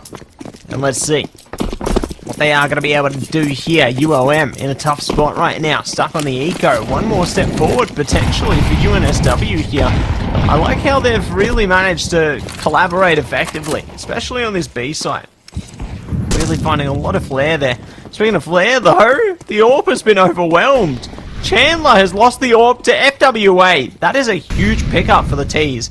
They actually might have a pretty good chance to turn this one around aggressively here. They got a smoke as well. Okay. I see you. Ooh, let's see how this one goes. Oh, that's Ivy. Oh no, they've shut down another one. UOM are just bulldozing past them, player by player, layer by layer. Fancy, trying to keep it fancy here. They've managed to get some kills back. The orb isn't enough. The nade is huge. 2 players are saving the day right now. All coming down to GG's.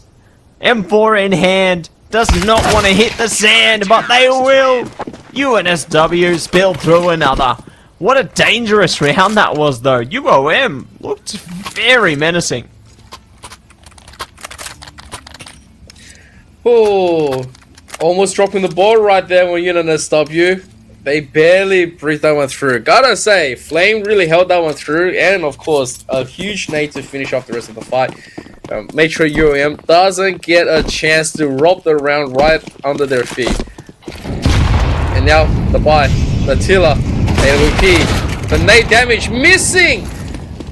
Chandler definitely kicking himself right there. Was a little lost as well. I'm gonna find it, but 2 huge kills from Flame and Fancy is going to equal that one up. They have the numbers advantage. Fancy also looking, he is just staring at a potential pop-up from UOM right now. And it's really smart timing as well, as they are going to go through this. Just don't get tempted or baited. That is the biggest question. If he gets tempted or baited, yep. Alright, so Mini's going to be here. Throw the utility out. They're going to at least find FWA, which is really good pickup. Chimera's gone. Never mind. Everyone from UNSW, from what looked like a disastrous start, losing Chandler, they are catching up. It's all of a sudden round number 12. It's 5-6, and it's closer than ever. Closer than ever. It never stops. And let's see how it all goes down here. 1 round between them. The economy for UOM as well, still not in the best place. They are going to try and make it work on this last round of the half, though. Are we going to see 6-6? Do we see 7-5? We dive into this one. The util coming through to cut off that banana potential once again here. I like this angle in the box, though. It's given away now. T's going to be pre-aiming that one. Needs to come out one after the other as well. Cut each other off. Flash comes through. Hello, peekaboo. I see you. And Flame sees 2.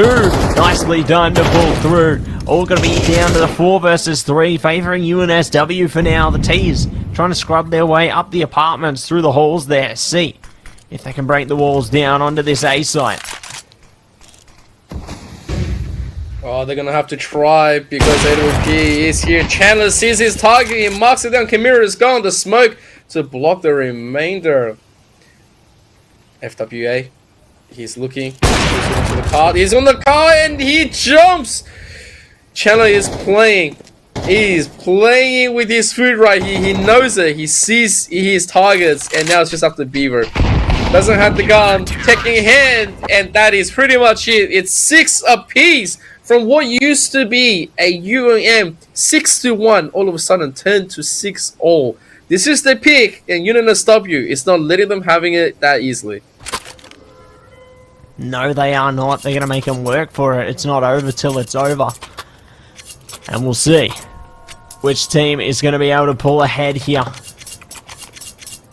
UNSW on the T side looking to have their eyes on the prize. They got the molly. Flashes to come through as well as a smoke there on Flame. The rest just sticking it out with some armor. Making sure that they can take a little bit of damage from their opponents.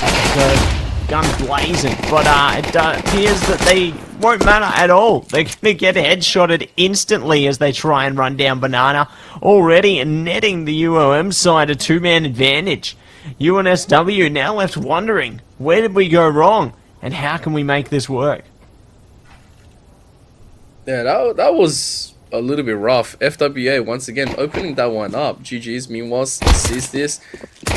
Should have the angle. Damaging Flame right now, but it's being pushed out. Saki also quite low. Chimera quite low as well. Down to 18. There is the push. There is the play. GG's comes out on top, taking down Flame. They really want a Saki trying to find it, but he is pretty much stuck. Does get a headshot anyway.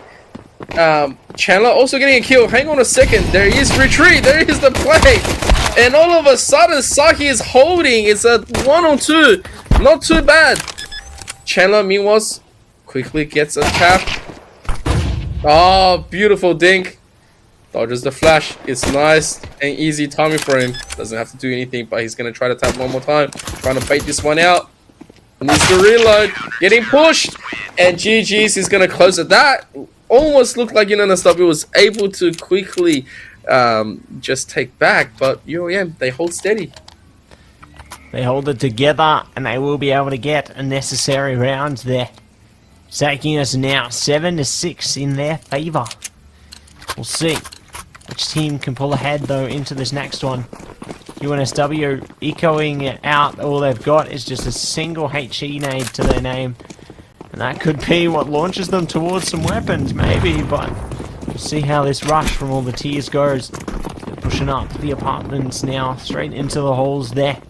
Trying to see if they can burst off the balcony. GG is prepared for it. Does go down eventually, though. Ooh, lots of shots coming out. GG is getting dinked, and the kill is sunk. Fancy. Still alive for now, but not for long. So, rogue grenade will come through and save the day. So, UOM up by 2 now. UNSW probably feeling the pressure. There is that opportunity. There is that opportunity. They really want to close this one out. This is their pick. You know, they really want to, like, you know, show that they have it. As they love their chicken as well, beware! But yes, here we go. It is the buy. An opportunity for economic advantage from UOM. All a chance to re-get everything. Chandler was just being burned at the logs right there. It's not what he wanted to see right here. 44 health. Going through the smoke utilities, he's pretty much stuck in that position. Doesn't really have anything else to go for. And the rest of his team, I guess, as they are going to give her that meat control, the rest might just go for a quick angle into Banana.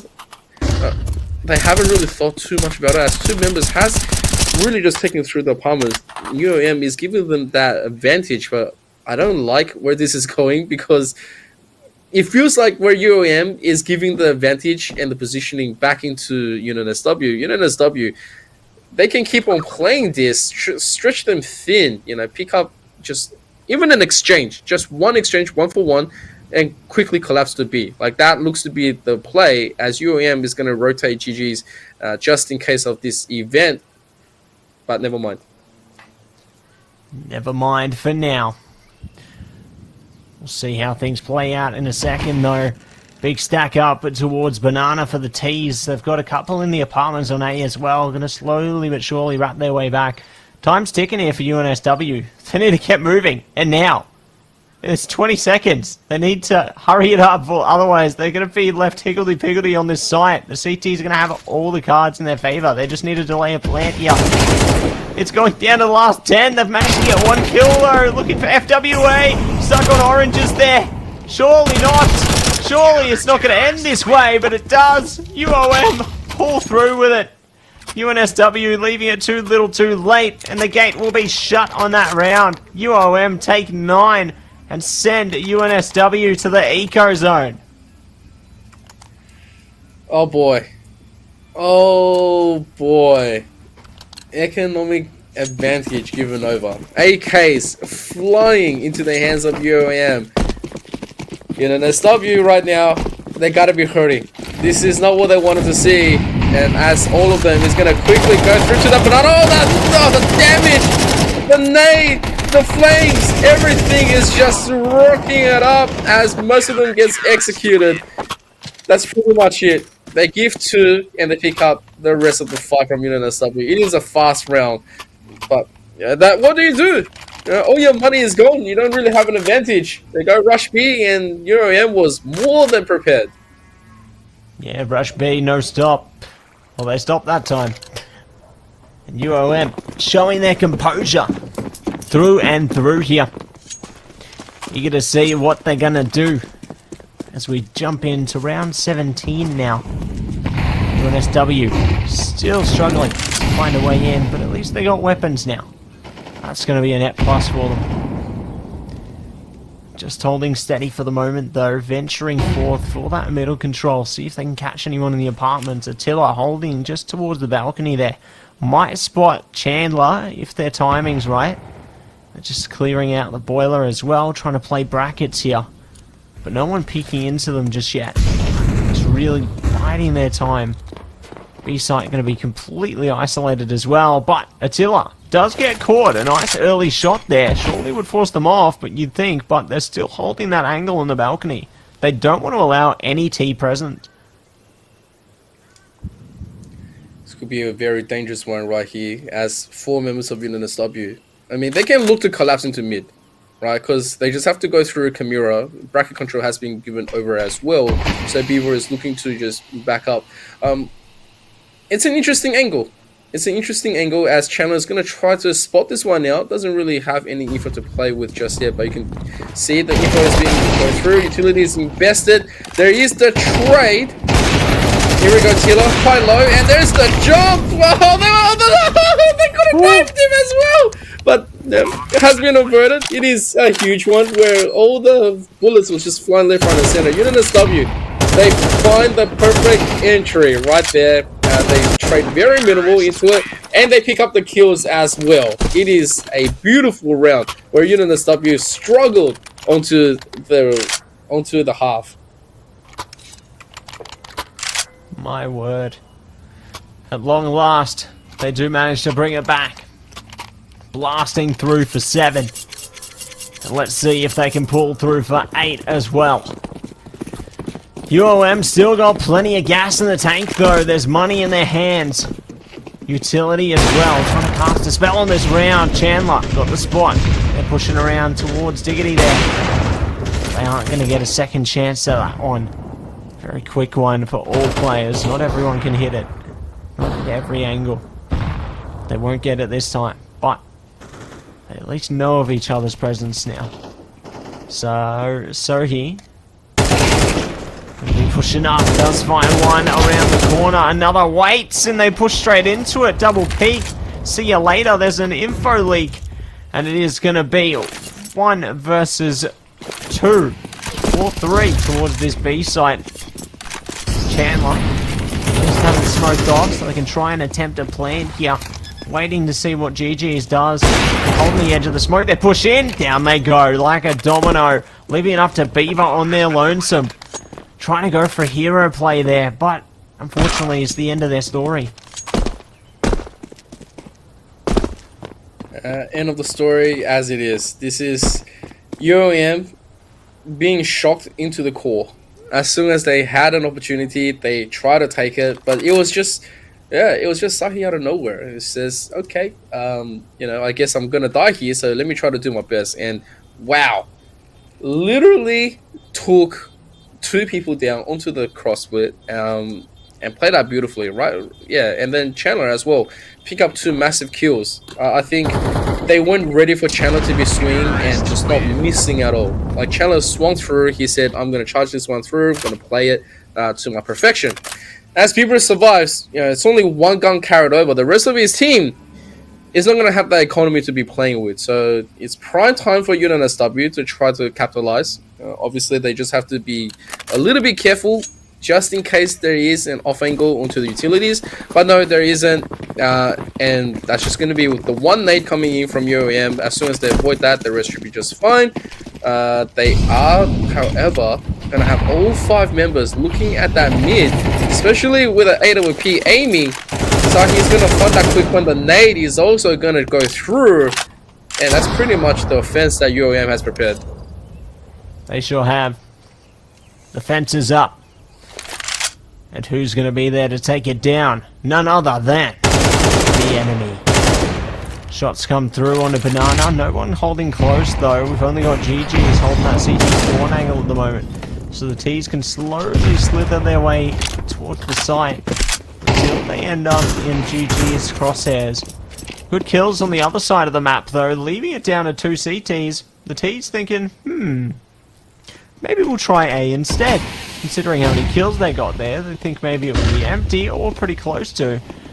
The info's already been given, no Chimera. calling their teammate to come over ASAP. See if they can get a kill together. This could actually work out perfectly is what I was going to say, but it does not. It's a swift decapitation. This is what happens there. So, GG. Going to be the last player standing now, holding outside the archway.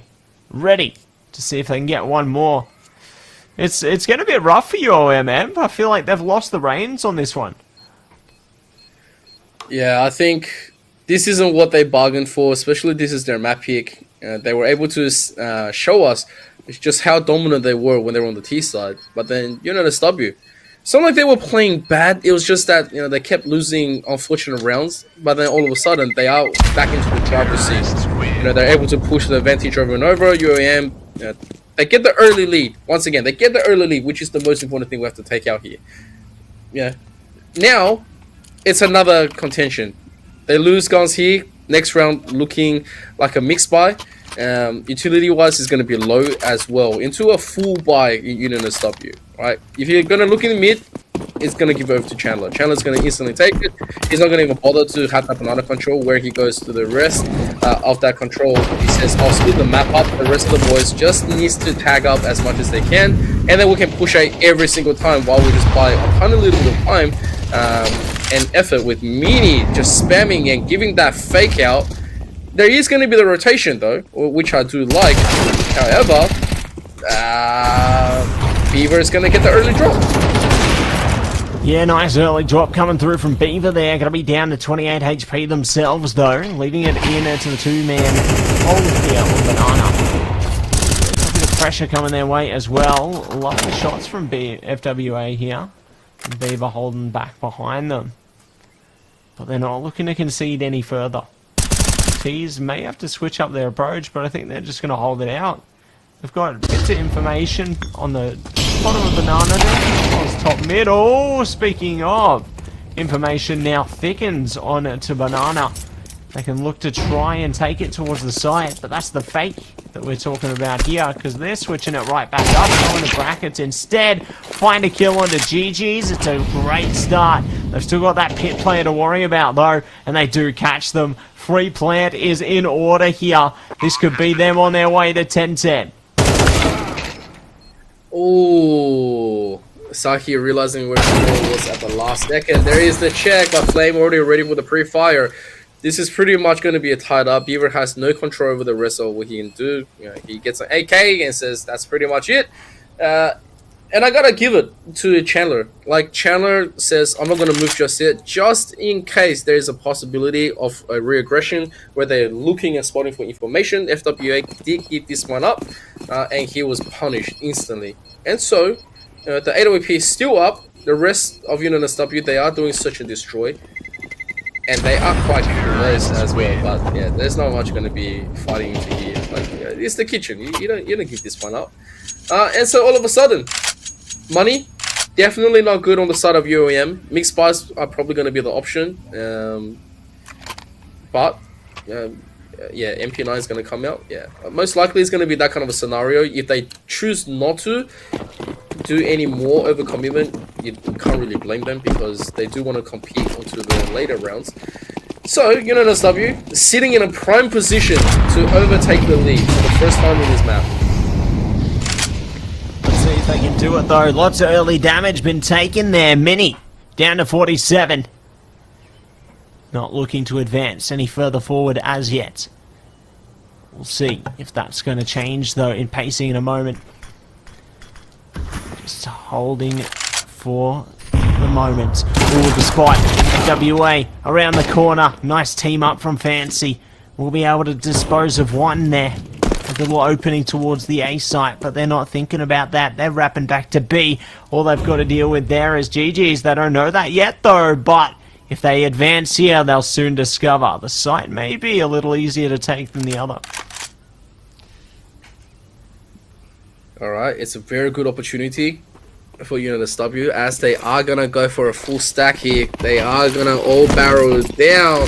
Utilities flying. It's just going to be GG's. He has an MP9. An opportunity. To laser guy, he's going to find one for his efforts. But still, That is gonna be the site. That is pretty much it. UNSW, they quickly solidify the position. The defense is gonna be just there. And I think, UAM, where they can find the kills, would be great at both of them. And it's gonna be up and down, straight up. And yeah, I think, yeah, the AWP gets recovered as well on Chandler. It's good. This is what we predicted. UNSW, they do have the economic advantage. They lose here. Chandler's on 11k, Sahi's on 10, Flame about to be 10, Fancy 11. And if you look at the side of UOM, this is another big commitment. If they get it, great. If they don't get it, they still have to compete with the very rich in the world of UNSW. That's right. They've still got a very cashed up team to worry about. UNSW, all they need is 2 rounds right now. If UOM even lose this one, it could be curtains, considering the state of their economy. They really need to give it their all to rise up here. UNSW just have so much more flexibility here. But we'll see how it plays out in reality.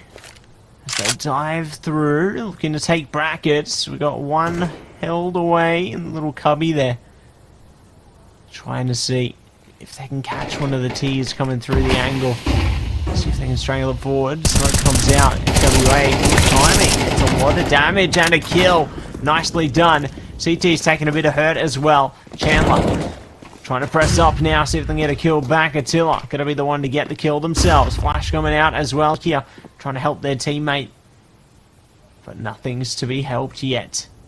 They're slowing it down, Emp. This isn't bad. I can respect the decision from UOM where they want to collapse with all members strong, as they are going to find Attila, who has been the hidden danger right here. Flame gets picked up. Now, this is a very unique situation where you... Never mind, it's going to be 4 people just going to be barreling down the channel with the AWP. He is at the peak. He is going to be rushed out. He sees the target. There's number 1. Number 2 gets hacked. Very low. Takes that one down, but... That's just the members' advantage given over to UOM. They said, alright, our base is gone, so we'll let you do it. We'll let you quickly go and take everything else, but we are going to come at you with all members. All 4 coming in, 4 on 2. They find a kill, and then, yeah, there's just too much for Chandler to do by himself. So we're all tied up, 11 apiece. Either we go to map number 3, or we're going to go into another OT. So let's go and see what happens. Let's see exactly how it's going to go down now. 11-11. All tied up. Might change in a second though. Mini ready for a swing. Huge damage on a Beaver there. I love how they have the AWP and the auto shot. 2 very parallel differences. Beavers push it up. They don't give a damn. Oh, that flash. What could have been? At least they had FWA there though to make it go back, but Attila's down. So there's already strikes happening at all the respective points of the map. A side, as a matter of fact, can be completely opened up. Chimera forced to back out here. Trying to nade, gets a vision. Oh, it actually proved to be their demise. They get them and their teammate killed. That is devastating. Leaving it all up to FWA. 1 versus 4. They've got the orb. They're probably going to have to save it to play for OT at this point because their money is just not there. It's non-existent. It's been vacuumed away by Luigi, and it's in the mansion. Luigi! This is picks up Sahi. He has been given away. Like, UNSW, they are super rich. They don't have to wait for anything. They just have to shut this one down. It's a huge economic boom. They will force UOM into eco. So here we go. 3 members strong, and they instantly find him. Chandler just finds the kill. The man is on a mission to completely shut out UOM right here, and look at the money on UOM. This is the worst thing that you can see when it comes down to a potential match for tonight on the grand finals. UNSW, they already won Anubis. They are looking to close this one. It is the hugest difference in gunplay and utilities. FWA doesn't even have any utilities, so they're gonna have to do their best. And of course, when it comes down to a Chandler, has been the main man to completely shut out the aggression coming out from mid, and Flame cleans up the kills as well. This is the event that we're talking about. This is what we're looking at. UNSW looking strong. They want to swing. They know they have the advantage. They know they can fish for it. Anything they take away is permanent. And UOM, they know this as well. So they are being super respectful about the timing. And they don't want to do anything about the aggression. They just say, just come at us. If you do win, it is what it is. However, we're going to give you the opportunity to make the mistake. Ball's in their court, isn't it? Mistake could be made either side. One a bit more dire than the other, I'd say, but we'll see what happens. Heading into the rest of this one, good damage already dealt towards Chimera there. Flame actually going to be the first one to go down, interesting. And we will see how this one further progresses. It's all going to be up to GG's, holding, waiting. They don't know yet, but they may know in a second. Smoke can only last so long. There it is. The song is being sung. Fancy does find one back at least, but their HP is so low. But the CT has been found. They might yet find even more. They're dancing around this one. Chandler's dead. It's OT again. Oh my gosh. Richard again. It's OT again. Yep. That's what we signed up for. This is the grand finals. If we don't get an OT, it doesn't feel like it is the finals. So that's what I was talking about, right? UAM, they say, let's give them room to breathe. Let's let them into the bases, and eventually they will crack under their own pressure. And it really did. That was UNSW's round. You know, they had everything ready, but all of a sudden we're at OT. Full guns, full buys, the plays are in. And UNSW probably kicking themselves over the last one, but it's fine. They're still on the T side. That's the advantage because they've been playing T this whole time, but they eat a ton of util damage. I'm not sure if that's what they had signed up for. You can see just how fast and furious UOM is going to quickly rotate. They have Attila coming back with the AWP, trying to make sure they lock down the B side. But UNSW, this is the greatest fake that they can just be buying. They have that banana control. They know they can just leave Sahi here and continuously, insert a little bit of pressure. And all of a sudden, you can see, you can tell UOM is reading into this. They want to play. They are smelling that there's something wrong with this whole complete play. But UNSW, they're sending it. They are going, sorry, all right, no worries. You do that, we're going to rotate. And all of a sudden, it is the fake within the fake within the fake. It's just fakes all around. I wonder when it's going to become real. I reckon it could be in a second. Time's ticking, and Beaver is ready to get kicking with that nade. Smoke coming out. Ooh, Attila does find Chandler as well. Good amount of intel gained for our CTs here. We'll see what else they can offer here. Incendiary ready. Here it goes, locked in. Fire comes on Mini. Beaver only finds the one. He's down and out, but it doesn't mean they're down and out forever. Good trades coming out left, right, and center here. CT still gonna have that man advantage, but for how long? Bomb is on its way down. It's retake time for our CTs. Sophie ready to peek. Spots both. They can't pressure into this any further. Fancy stuck. They've got a nade, and that's all they've got. Just gonna be holding in dark. The last spark. Attila swings, but they get shut down. Nice play from the quad box there, but it's only able to do so much. UOM clutch it out and take 13. Could have been super dangerous right there, but a massive kill coming in first onto Chandler means that UNSW, they had no other further choice. All the utilities exchanged. UNSW, I mean, they had a good angle. It's just that when they did swing, they didn't get all the right information through, and I think they also ate their own flash, which obviously Beaver took advantage of. So there's a tiny little bit of a round advantage. UOM definitely going to be happy about that one. However, it's still not lights out just yet. Nice little bit of jiggle, but Chandler is down. Attila held still, and once again that utility is huge. Mini charges through, and they are locking this one down completely, but I'm not sure if FWA actually wanted to go through that one, but it is going to be traded to Beaver. So it's 4-on-2, and UNSW down all their members right here. It's going to be feeling the pain. And that pain is only going to continue to sear. Heading into this one. We'll see if they can manage to bring it back, just like Bill and Ben, the Flower Pot Men.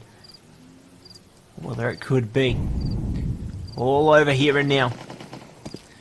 Fancy gets a kill back there.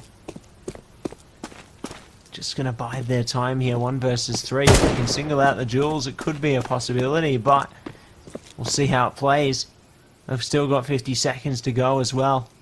Spotting out the angles, each CT assigned to a part of the map here.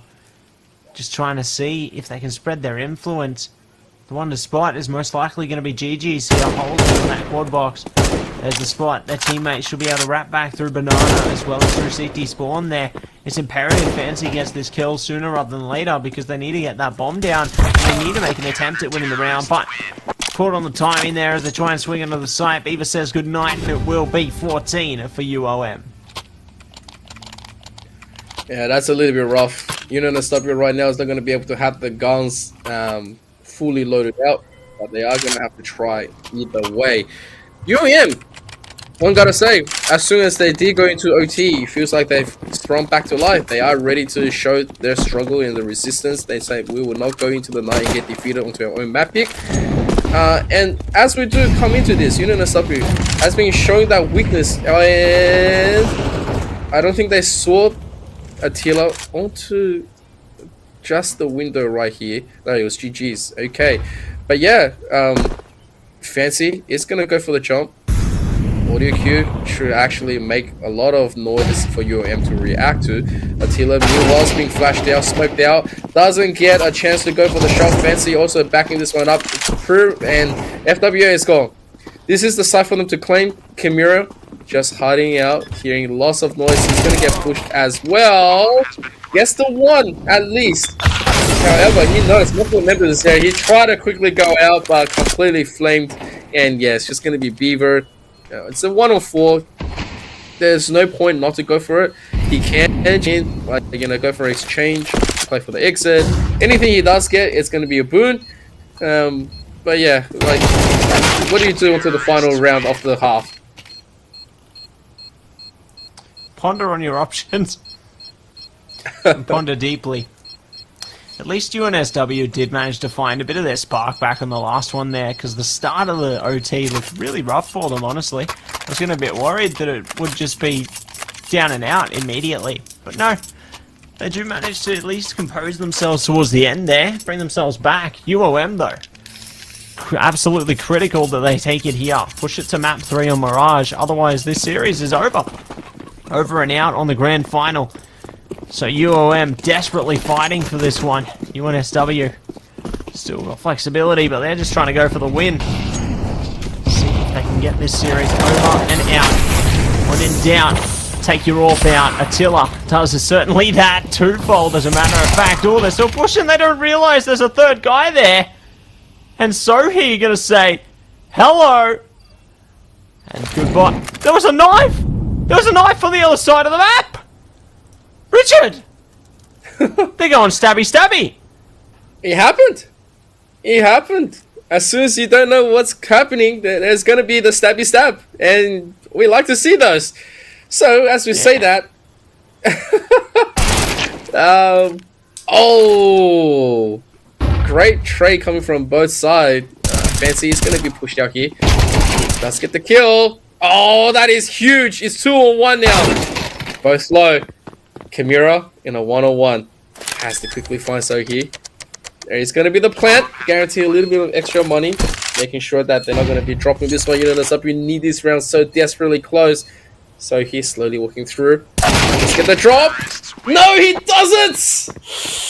Oh, and UOM, they take a crucial round there. My word, taking it to map point. Imperative for UNSW to win 2 now if they want to go to OT2. Otherwise, UOM pull through, we go to Mirage. My word. Can you believe what you're seeing before you here tonight, Mr. Richard? This is absolutely crazy. OT after OT. But we'll see. It's going to pull through in this next one. Mini going to be able to start it off with a spark. Goodbye, Beaver. Let's see if they can find another one down banana. Ooh, felt the wind on that one. You see that little bit of debris come off? Chandler's head almost got taken off. Onto the barber. They're going to take someone's head off in a second. Swing imminent, and there it is. Chandler, nice positioning there, supports their teammate. Yeah, close shots. Yeah, a little bit of sweat just going down to the side of UNSW, but they are taking up crucial kills. It's up to Kimura and Attila right here. They need to at least find a little more, but Flame is right behind them. He's made it out of the smoke and into their own little spawn. Attila is, I mean, he's just there. Knocking back. Nice. But yeah, like, nothing you can do in that situation. You're pretty much left on your own. There's 2 AWPs onto the side of UNSW. I'm not sure if they do want to play with it. But yeah, it's kind of interesting what they are trying to set up. And yeah, okay. Here we go. Either we're going to go to map number 3 or we're going to have another OT. Holding on to strong. Will UOM close it or not? Here we go. It all comes down to this. Nice shot already from from Beaver.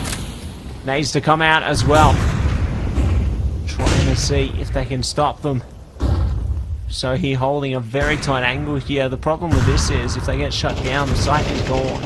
They have 3 CTs holding A right now. It's a tough gamble on the sites, and there it is. The kill comes through. Flame desperately trying to clamber back. More players just falling one after the other. Chandler does manage to at least get a trade here, but it's still so rough. The T's are thinking about the wrap. What an angle. What an angle. They get one back. No, he's around the corner. Oh, they get another one. Chandler, hello? The Guardian Angel. Saving the CT's hopes and dreams here. Oh boy. Just when you thought UOM is going to bring us to map number 3, there was a Chandler hitting into the side and he gets massive 3k right now.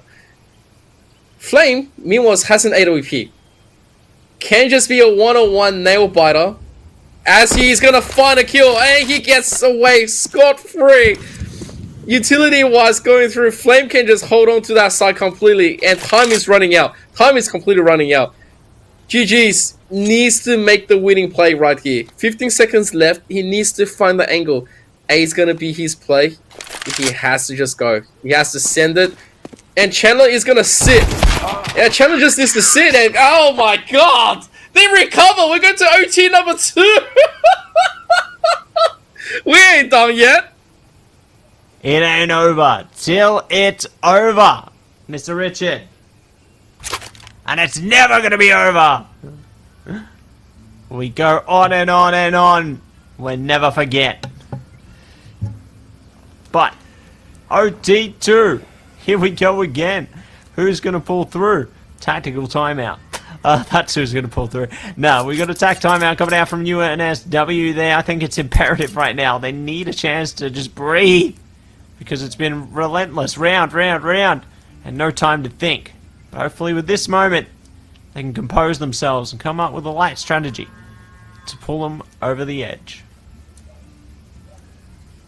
Oh, what a clutch.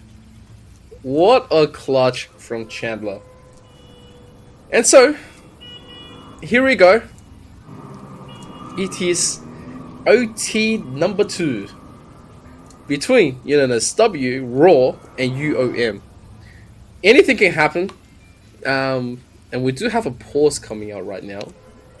I'm not sure what it is about, but Chandler has DC.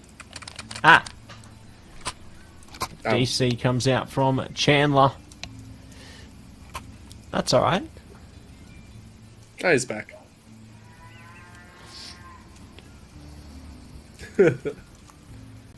Are you okay? Yeah!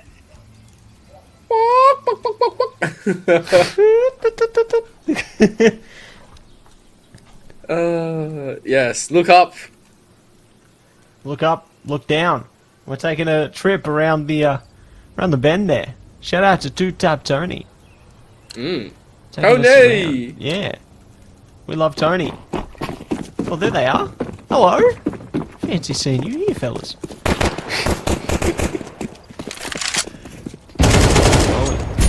Oh my god. Nice shot from GG's there. Chandler's already out of here. Oh, the trades are coming out, Richard. It's all happening, mate. It's all happening. Indeed. Indeed, he has come through. I'm not sure that's what SW wanted to play, but they are late to the party as Flame at least picks one back up. Trying to find it. He gets the damage, but not enough to clean up Kamira. So 1 on 3. So he quite low himself. I mean, if he does get an angle, it would be great. Barely missing Attila right there, but they know his position. In this general instance, there's a minute for UOM to play. Like, they have the site. They're ready to go. They just have to make sure that they don't get caught up into a split angle. Alright, Sohi. Looking. Does he not see it? I don't think Sohi saw that. Like, the head popped up twice in front of him, but he took no shot. So, yeah, UOM fighting the early advantage. Yeah. Nicely done by UOM. Taking themselves up a notch there. And we'll see if they can manage to find another round just like that one. This game has just been absolutely insane all the way through so far. Cannot wait to see if we can get another Chandler. Holding on to it here. Trying desperately to push around this one. Shot around the bend there. Another one pulls through as well. So UNSW coming out with fighting words into the initial stages of this one. A flank around the back as well. So he ready. Pushing around that smoke. We've seen this one before. The T's might not be able to settle the score here. Might have a nasty surprise, Richard. Yeah, this could be ending in really nasty for the side of UOM. They don't know that there is at least one member of CT of this side, GG's though. It's gonna walk up. This should be audio cues all around for Sohi as he is gonna keep on camping the score here. Like, he's looking to the ramp, he's looking at an opportunity. Banana control is given over.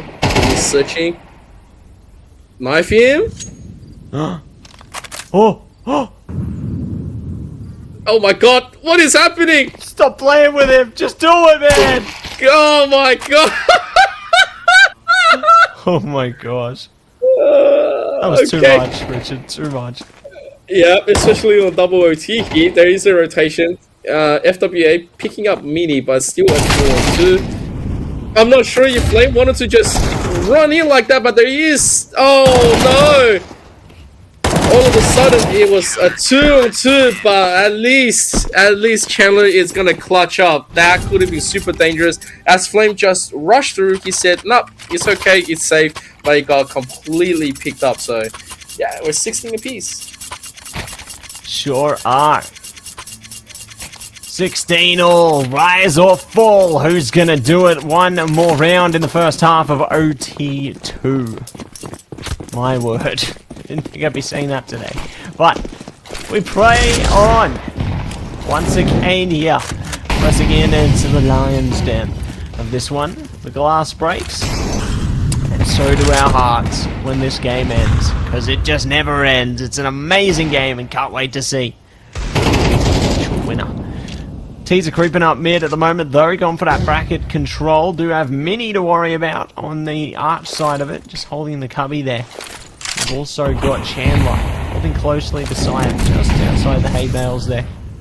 And waiting for their chance to strike. Speaking of striking though, the CTs are pushing up Banana. So he has gotten behind them on those stairs basically every round. This is ridiculous. It just keeps happening, Richard. Imagine he kicks another kill, but Mini is gone through that play. Chandler running through, there's multiple members, he sprays and transfers and he is good. So he picks up Attila. Fancy is gone, but Chandler's in a prime position. FWA and GG's both super low. Chandler somehow made it through Boiler in that exchange. I'm not sure how this actually happened, but the situation has been completely reversed. The play is definitely coming in. FWA, he's searching, he's cleaning, he wants this done. Chandler can just wrap around the apartments, obviously, but we have to consider GG's in a prime position to shut him down. And this is huge. This is huge. Can they find it? They're going to do the two-man go through. Chandler sees everything. He knows that he has an opening. GG's on the hole. Just need anything. He gets flamed out here. He gets picked up. FWA, it's all up to him. He's looking there, searching, destroyed. There is the play. But Chandler is going to win that one through. Unit SW taking up 2-1 in this OT number 2. Nice way to kick off there. First team to 19 will be the victor in this here OT2. Nah, first team to get ahead at the end of the day will be able to take this one away, but it's still a long journey ahead of them. Early days yet. But 3 more rounds to decide whether we see a victor or whether we see OT3. We'll see what comes through out of this one, though. Both teams going to be rushing out the gates, nade in hand, straight down the middle. Say hello to some damage to FWA. And maybe their teammates as well. But it looks like there's some exchange on the teams. A little slither comes through. They have taken a lot of banana control, though, so this is great. They've got a bit of flexibility for UNSW. Yeah, I think this is also really, really tough for UOM to try to defend, as there is going to be the play. It's all up to Diego. He's just rushed up to Bracket, but it's going to be completely exchanged. 2 kills for the price of 1. UNSW, they are going for the full swing back into the spawn. There is going to be GG's right here. He's going to be hearing a whole bunch. Unfortunately, oh my god, he gets 2 for the 1 back. And that is rough. UNSW, they thought they had the magic sprung into them. But all of a sudden, they played themselves into that exchange. Mini, meanwhile, barely looking through this, hearing the audio cue. The rest of UOM, they know they have bomb control. They know they can play this for a long game right here. But Mini recovers, barely gets away. That's all he needs to know. He hears the AWP shot, just has to make a beeline, get the plant, sits at pit, sit anywhere he wants. Like, this man, yeah, just open play like that, he's good. Here we go. UOM needs to have an attempt, needs to guess right. Will Attila be able to get this? Let's see what happens. It's all going to be down to this. Mini has the angle there.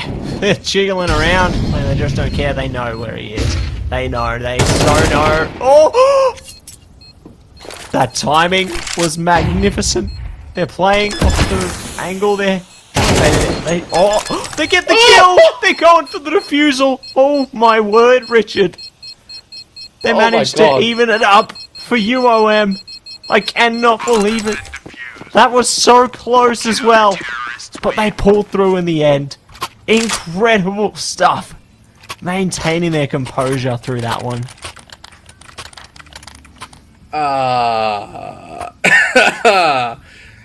think UNSW overplayed themselves and then overplayed themselves again right there. Mini had the angle, he had everything there, he heard all the audio cues, but UOM with the presence of mind and clutching, it was an unbelievable round to be given back. Unbelievable. And Chandler getting that information, follows up to Nate's exchange.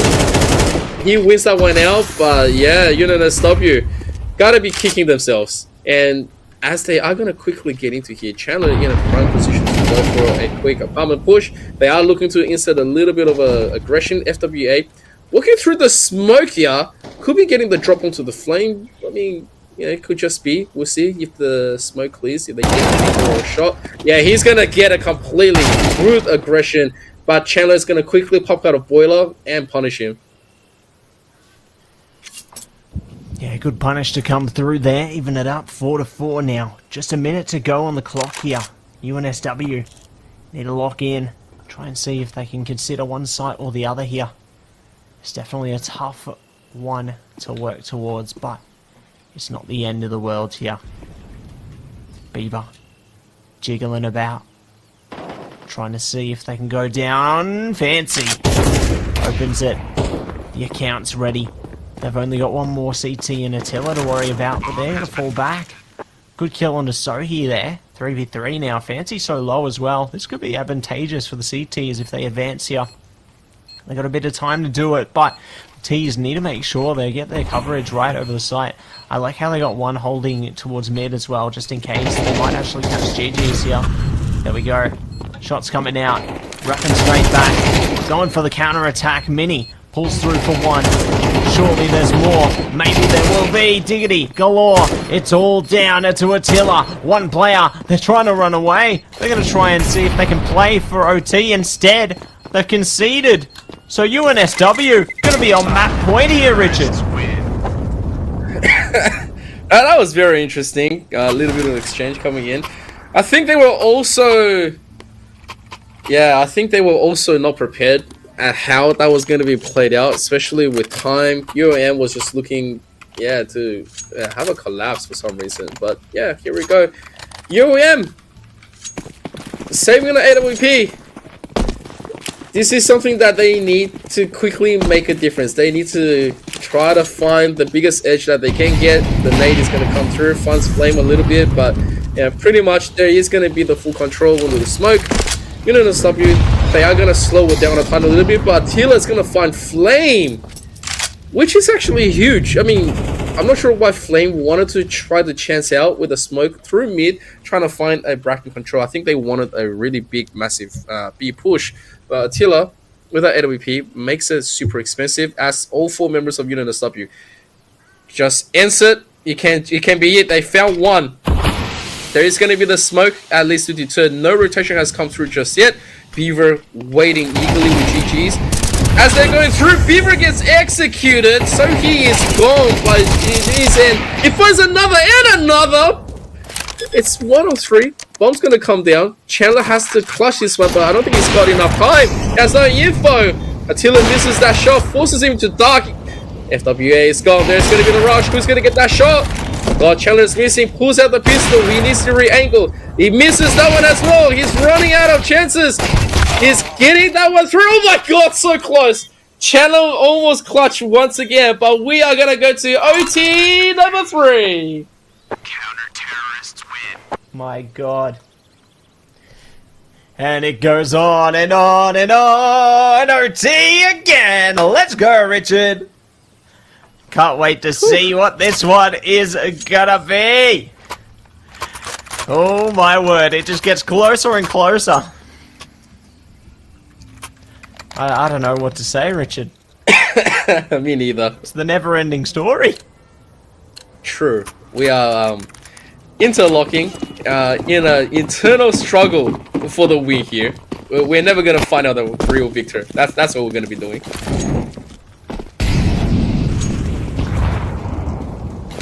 Makes sense to me. But let's see how much it's gonna be right now. Chimera first to fall there. Fancy gonna be able to sparkle it up. Nice trade back from FWA there. Traded themselves. Good swing. Flame ignites. Caught. Oh, they survived. They push in when they're reloading. Oh my gosh. Flame, how do you survive that? Insane.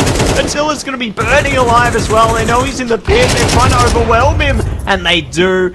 Not before he gets a kill though. Beaver. 1 versus 3 situation here. 2 players very low. Bomb has been planted. Could be on the cards, Richard, if they play their cards right. Alright. Beaver. What's going to be the play? What's going to be the dominance? Needs to find something. Beaver is desperately looking for some form of control. He's desperately looking to find the exit. Make it expensive. Here's the pop flash. They know where he is now. Beaver finds one. He's going to rush in. He wants to play it. He wants to get something. Here's the audio cue.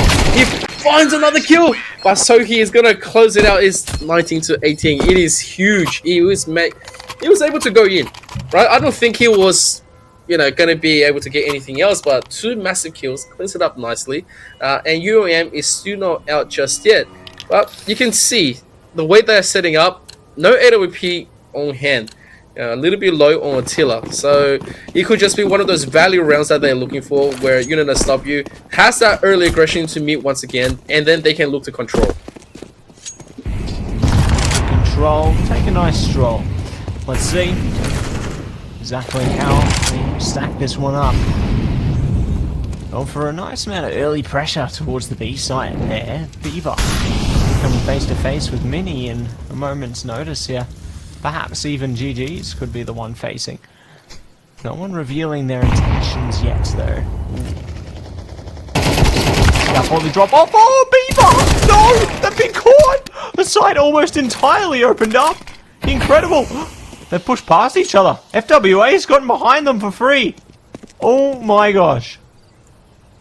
Nobody knows. This is huge. If he gets behind Chandler, oh my gosh. It's all falling apart here for UNSW, Richard. This is one of those value rounds that they're supposed to be given, but yeah, this mid, highly contested, and then they contested for B, and it was a huge one. As Fancy slowly backs up. Hey! Stabby stab once again. And that's rough. Chandler's gonna have to try to carry this, but yeah, he's got an 8 over P. Super expensive. And he gets just completely dinked. This is, yeah, the worst kind of outcome that they could have had. So yeah, I guess it's still just, you know, you pull, I pull. We're not doing anything. It's all 19 apiece. You know, SW. They keep, I don't know. They keep having these really good strategies, but then it blows up in their own faces. So it's kind of hard to tell what they are trying to do. Win the game of tug of war. That's what they're trying to do, Richard. And it's hard because both teams have a high amount of endurance. Somebody's. There we go. Nice change up of pacing. They do manage to get the trade back on FWA immediately. So eager to see how things play out there. It's important to note both those players are the highest fraggers on both of their respective teams, with 38 kills on FWA and 37 on Chandler. Insane, by the way. And we'll see what comes out of the rest of this one. I think there's potential for Sohi here. If they can actually wait out this smoke and get a kill on a Beaver, then that's the B side open, which is fantastic for them. But we'll see what eventuates in reality though, because time is ticking. That smoke's now dissipated on B, and the T's are slowly distancing their way through. Ooh, another one comes out though. I reckon they push through this one though, Richard. Yeah, 44 seconds left on the clock. They have to make a decision right now to play. No rotation is going to come through, so all 4 members of Unit SW is just going to continuously stack on Beaver. It's rough. It's going to be rough timing. GG's is finally going to rotate through. And the timing is that there's going to be no smoke to block him just yet. None at all. So there is going to be the over-rotation. GG's in a prime corner to pick up these kills. Picking up 2 for the price of 1. They are going to quickly get rid of Beaver as well. GG's onto the side. There is the smoke. Trying to get a few bullets in. There is a rotation. Huge for both sides. Can they hold, or will they be able to retake? That is the biggest thing. Right here, you'd find utilities coming through. Mini quite low himself. GG's also has nothing else left. Mira's going to have to do something. Trying to find those little corners. Forcing him out. Time is ticking. There is kids. But they need to insert right now. UM. They're seeing the corner. GG's made it through. Here to go. Fancy. Fancy gets both kills. Huge pickup. Oh yeah. Massive pickup for them there. They will come out of the first half of OT3. Ahead by 1 here. First team to 22 rounds in this one will be our victor. But we'll see which team will make it there, or if both teams will make it there. And we go to OT4. We'll see what happens, huh? We'll see exactly which way we are going to go down the rabbit hole where the river flows. But it's time. The round ahead of us goes forward again. Round 40. 40-40 home base. And here we go. Huge damage onto Sohi. Getting killed by fire there, I believe. Chandler also taking a bit of punishment. At least they do manage to find recovery though, but not for long. Attila has found kill after kill here, and UOM looking to strike while the iron's hot. Yeah, that is kind of rough. I think UNSW was just trying to get a little bit more quicker, but Chandler finds Attila. That's a huge kill. There's an opportunity to just completely take this one back. They do have a little bit of time to play around with. Just have to see if they can find Chimera and GG's. I am not sure what's happening right now, but they are gonna find Fancy. Chandler is good for the one, not for the second. We are 20 apiece, and yeah, it looked dangerous for both sides. So yeah, we'll see what else UNSW can cook out of this one, because UOM winning that one means that they guarantee themselves the advantage with that 808P steal, and it's the primary weapon. I feel like Attila has been the unsung hero on UOM, where every time he gets an 808P, he makes it work besides FWA. So let's see if he continues to pull through. Let's see. Attila will be able to find one to start off. Amazing start. Good trade. Chimera is out of here. So he almost joining them, but not yet. They are going to be holding their ground for the moment. Waiting and seeing exactly what is going to eventuate here. Tease. Just sticking to their guns now. Pondering on banana and middle control. They got one in apartments as well, so they can stroll their way forward, but they have to bear in mind Fancy is going to be holding the balcony there, so no one going to be able to get past them. So he peeking towards brackets could be dangerous. Considering they're 18 HP, it's going to be a tough one for them to post up. And luckily the one posted does get shut down, so FWA strolling past, straight into the crosshairs of Sohi. So it's a good thing that they managed to play that angle.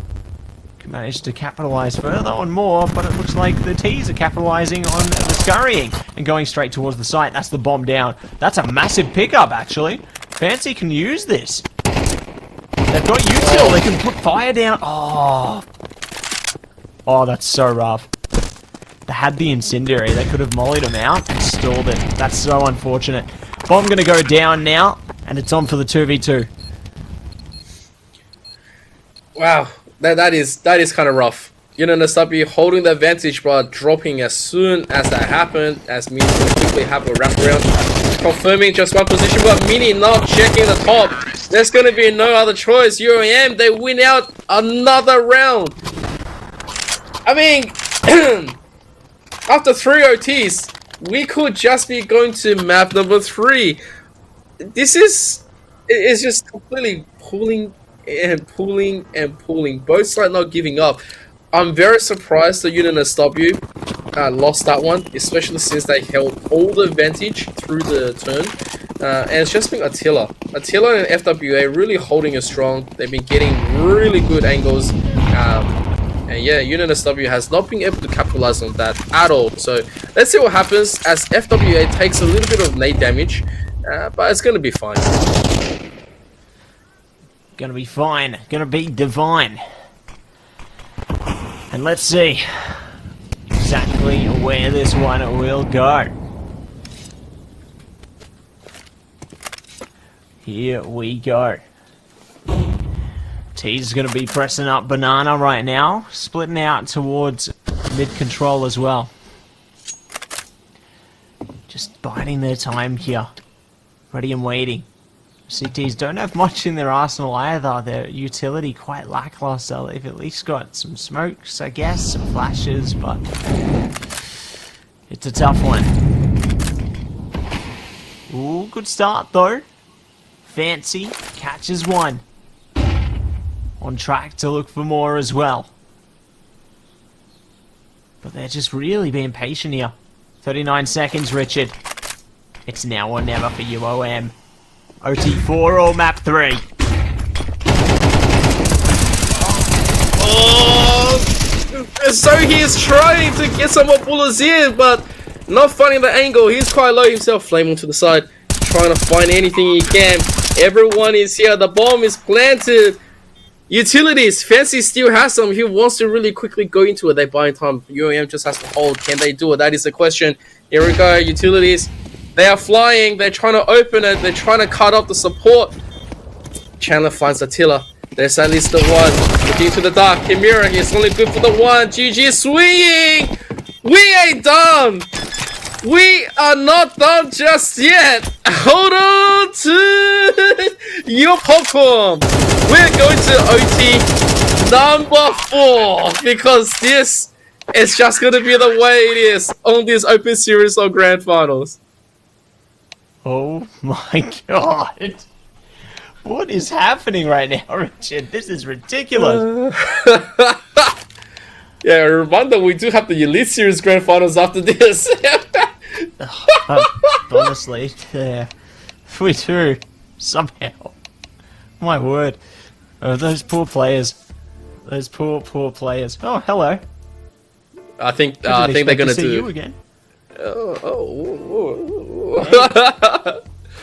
I think they're gonna try to quickly address the audio issue, but yes, this is where we should be, like, consistently just going, back and forth and seeing what's going on. Like, whoever gives up first is gonna be the first one to fall on map number 3 as well. I actually don't think, like, if I lost 4 OTs, I'm just gonna crash and burn map number 3. That's just the way I am, But like, stranger things has happened tonight.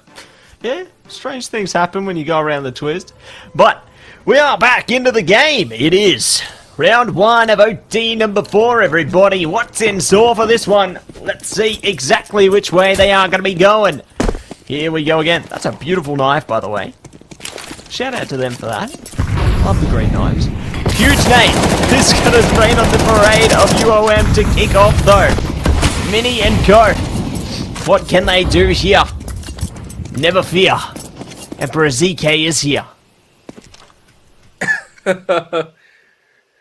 Oh man, so this is quite interesting.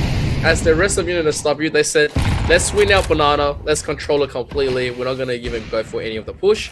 UOM respecting that, they have invested 3 of their members trying to scope out this mid, and at the same time, I can respect the decision to get Attila, to slowly look at this. He's being able to hold on very, very nicely.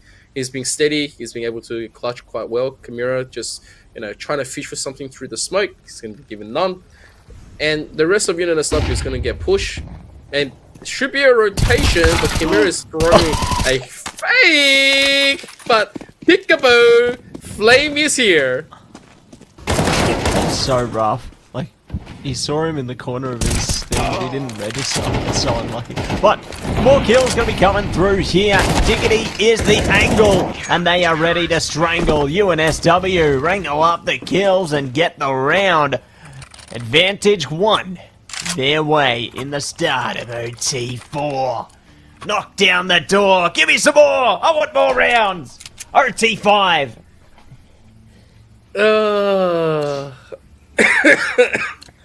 Yes, more OT to be played. UNSW, they are up on the first one. It's a really good play. They were showing the defenses can be just as good as UOM. They don't really overcommit. And now banana control. UOM eating the damage. Attila and FWA, they are rushing through. They want this. They get 2 huge kills. This is the site. This is the site. Although they are low, they are just fighting it, but Chandler is going to fight one back. Mini is down for this one. They have the opportunity to pick the plan. Chandler doesn't even get a chance to go in here. But he's still going to try to go for it, right? There's no chance. No chance he's going to say no. Oh, and he finds a huge kill. Looking for the second, doesn't get it. And now Fancy in a 1-on-3. Play for the exit. There's going to be someone behind him. Fancy doesn't know this, but there's no other way that he can play this one. Like, Fancy just going to have to slowly wake this one through as Beaver is slowly closing behind him. Fancy, can he find it? Can he find anything? He's been spotted right here, and there is going to be the collapse, and it's still going to be 22-22. Like, no one's giving up this yet. Not giving in, not giving up. Let's see what they will be able to muster. jumping in to the rest of this one. 22-22. That's how we're feeling. Feeling 22. But let's take a look at you in the round number 3 of OT4. Chandler creeping forward. It's going to be spotted by Attila if they swing into this one. That will be an absolute heart stopper. There it is. Nice start from Chandler. Finds Beaver. Chimera low HP as well. So the CT's cooking up a storm here. T's need to find their way in, but Fancy not allowing them to get dancy on this one. Leaving it up to Chimera and Attila. So he's so keen, pushing into it. Hasn't gone to T stairs this time. Interesting. He usually always go there. Not this time.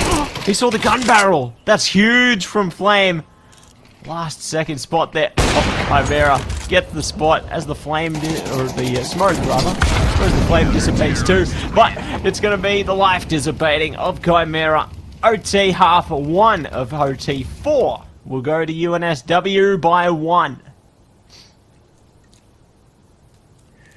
Whew. Alright. Let's get the switch. First to 25 will win this one out. UAM had a little bit of an opportunity, but they were only able to squeeze through one UNSW right now onto the switch. I have to say, if you have a look at Chandler, he is gonna drop 50 in this grand final. He's on 49 kills. The man's been carrying UNSW on his back, doing heaps of good stuff. Flame as well coming in. And so they need to be able to find 2 rounds.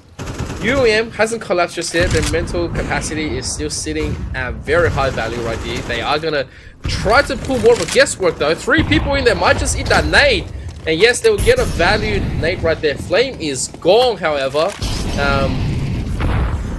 Where he wanted to go and play for that one, I'm not sure, like, you know, why he wanted to keep on trying to chance it, but I'm not going to put it on him. At this stage, we've gone through so many OTs and so already, everyone is starting to, well, just think about different ways of that they can be playing and breaking each other's defenses. GG's meanwhile into the bracket, looking to the smoke, might just get pushed. There is the angling of the nade, might find value, but he's nothing just yet. Yes, doink right here.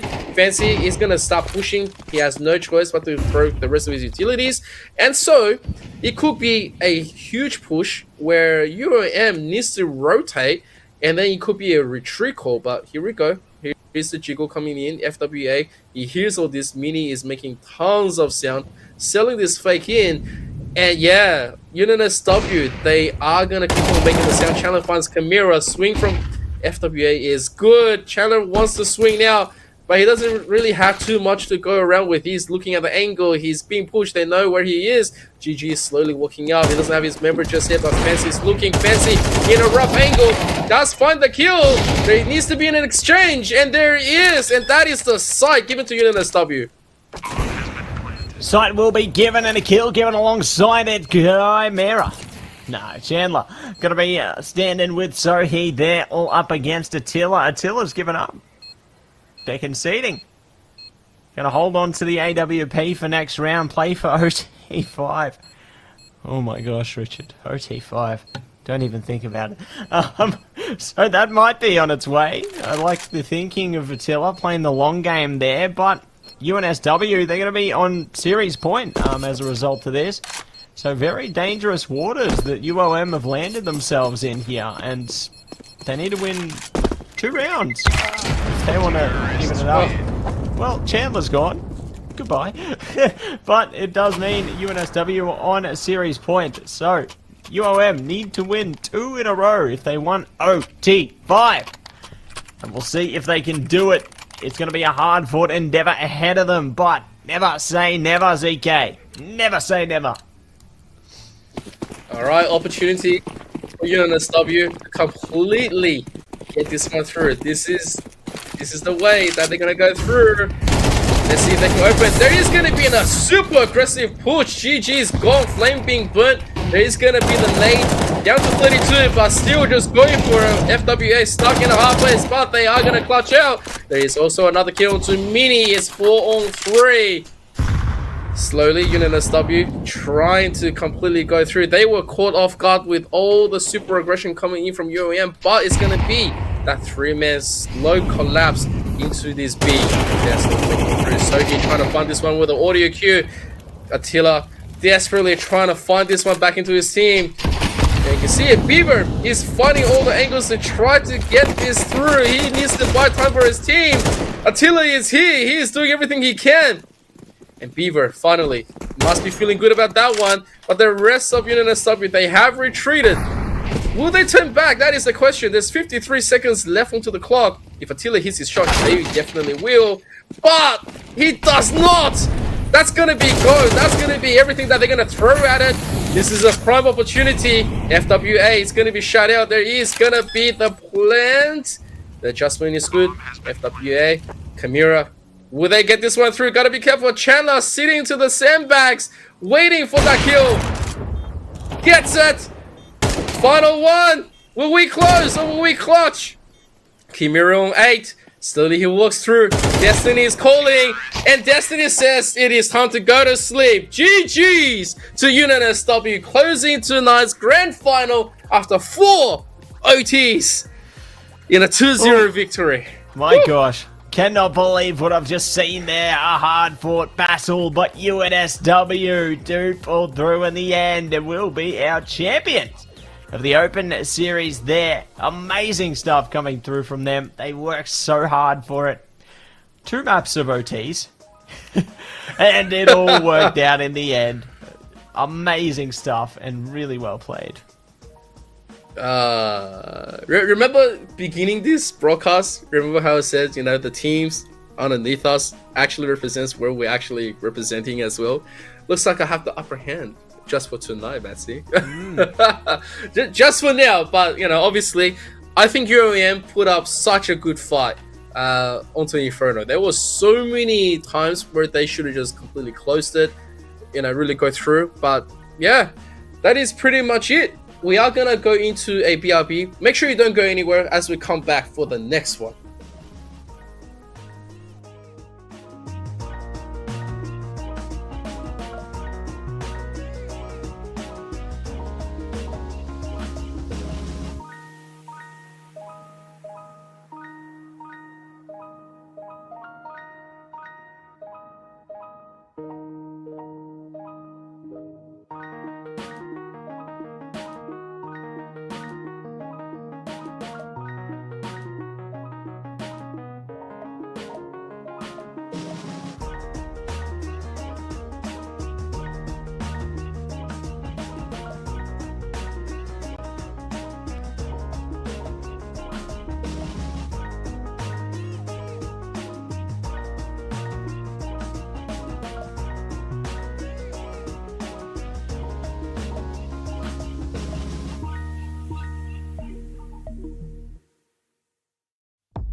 Welcome back, everybody. After that Open Series, we have the Grand Finals for the Elite Series of AEL University of CS2. My name is CK with Matsy. Once again, we are getting ourselves ready between RMIT and UTS, and it is once again, it's the same thing. Once again, it's New South Wales against Victoria. Matsy, before we get into this, get us to those lovely sponsors, please.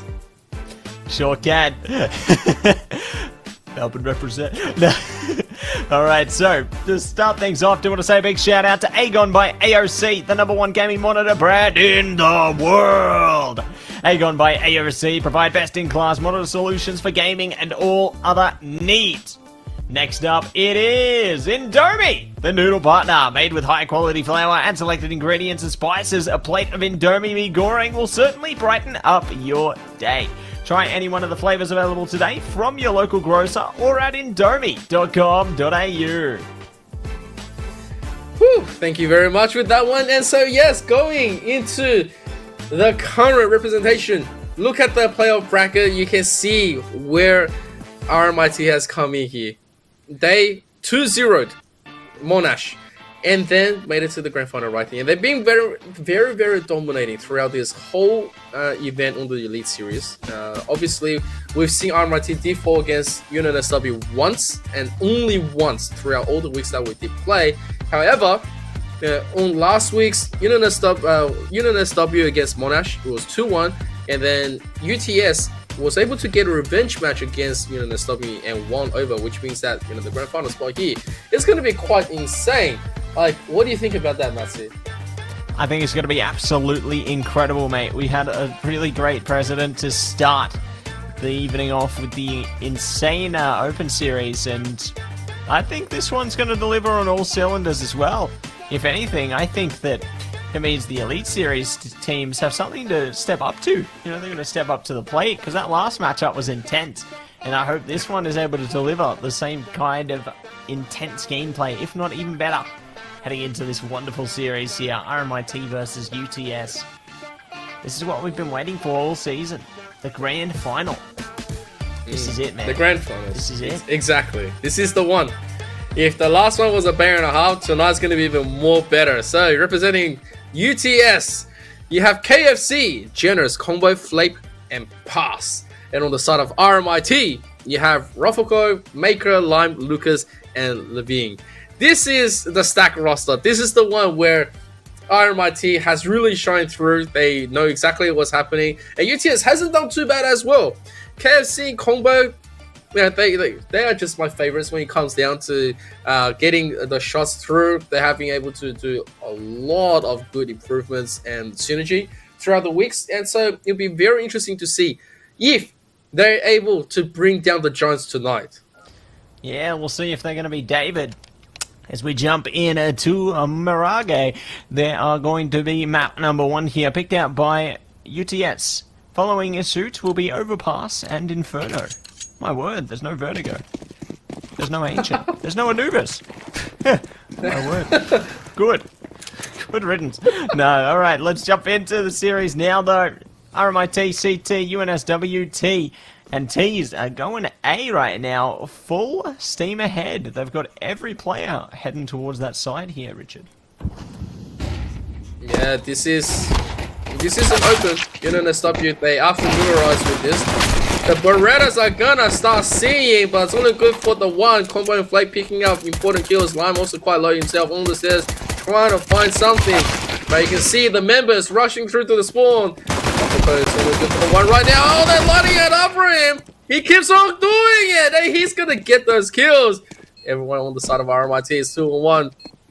They are low, passes 100. He just has to find the kills. He is looking at those shots slowly. Needs to reload, but Rofoko pops him as well. This man's on a 4K. And he is going to get that defuse. So we are going to have an absolute banging of the next round where both sides is going to purchase. That's right. Big purchases coming through. We'll see if the T's are going to be able to pull ahead with a force here. Or whether it will be CT prowess coming through. It's all going to be down to this. I'm sure Roffelco's got Dobby at his side, ready to inspire him to do his best heading into battle here. And we'll see how things go. Jumping into this one now. As the CTs hold a middle, ready for what's in store. The window smoke comes through, but it won't stop them in their tracks. Alright, slowly, there is going to be the position given up. Rufflecoat being taken down by KFC through to the smoke. The Galil coming in hand. And of course, when it comes down to it, Lime.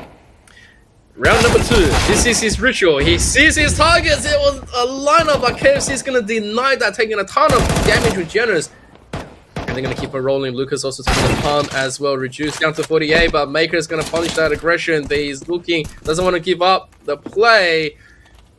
It's a 3v4. Maker obviously knowing that he can continuously to push this one through. RMIT continuously rotating, trying to bring this one back in. You can see the rest of Unit SW trying to angle this one in. 4 members strong.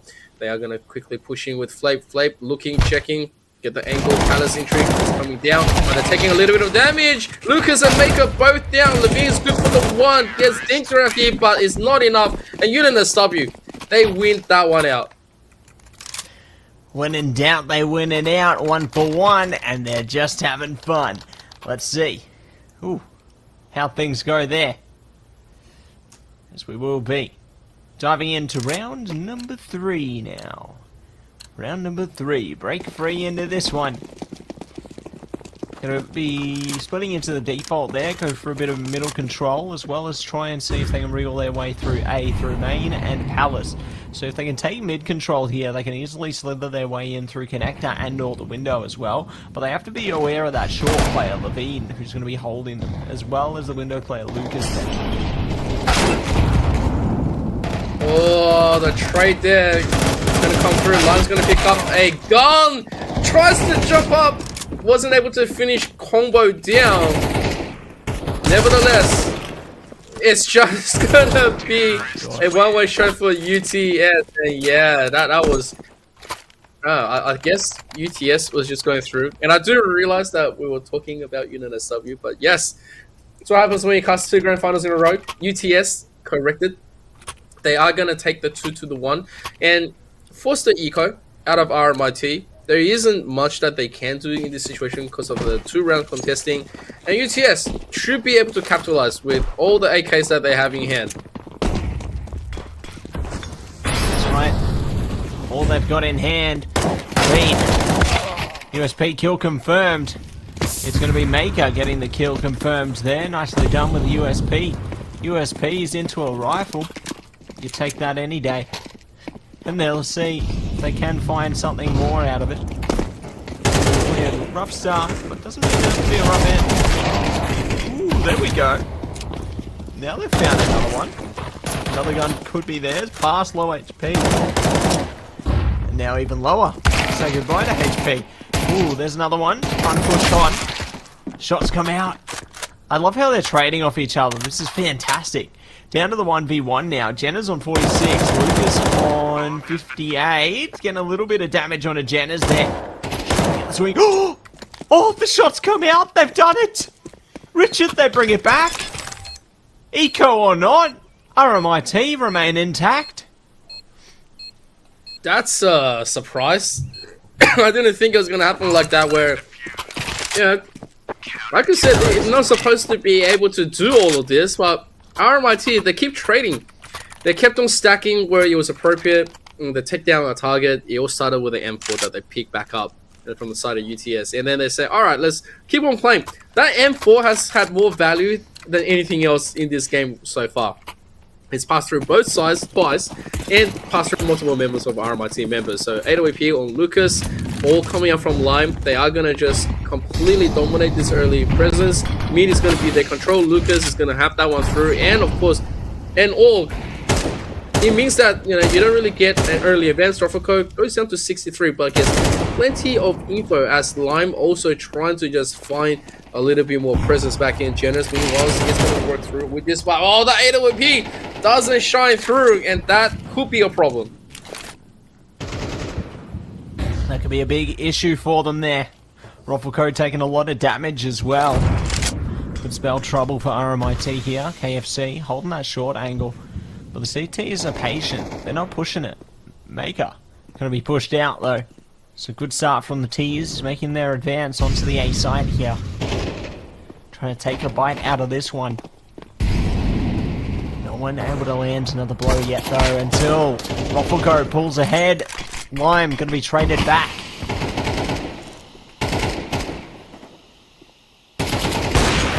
Oh, Roffelco jumps up, quickly pops in, but there's more people right in front of him. Jenna swings behind them, but it's going to be quickly cleaned up. Lucas recognizing the problem.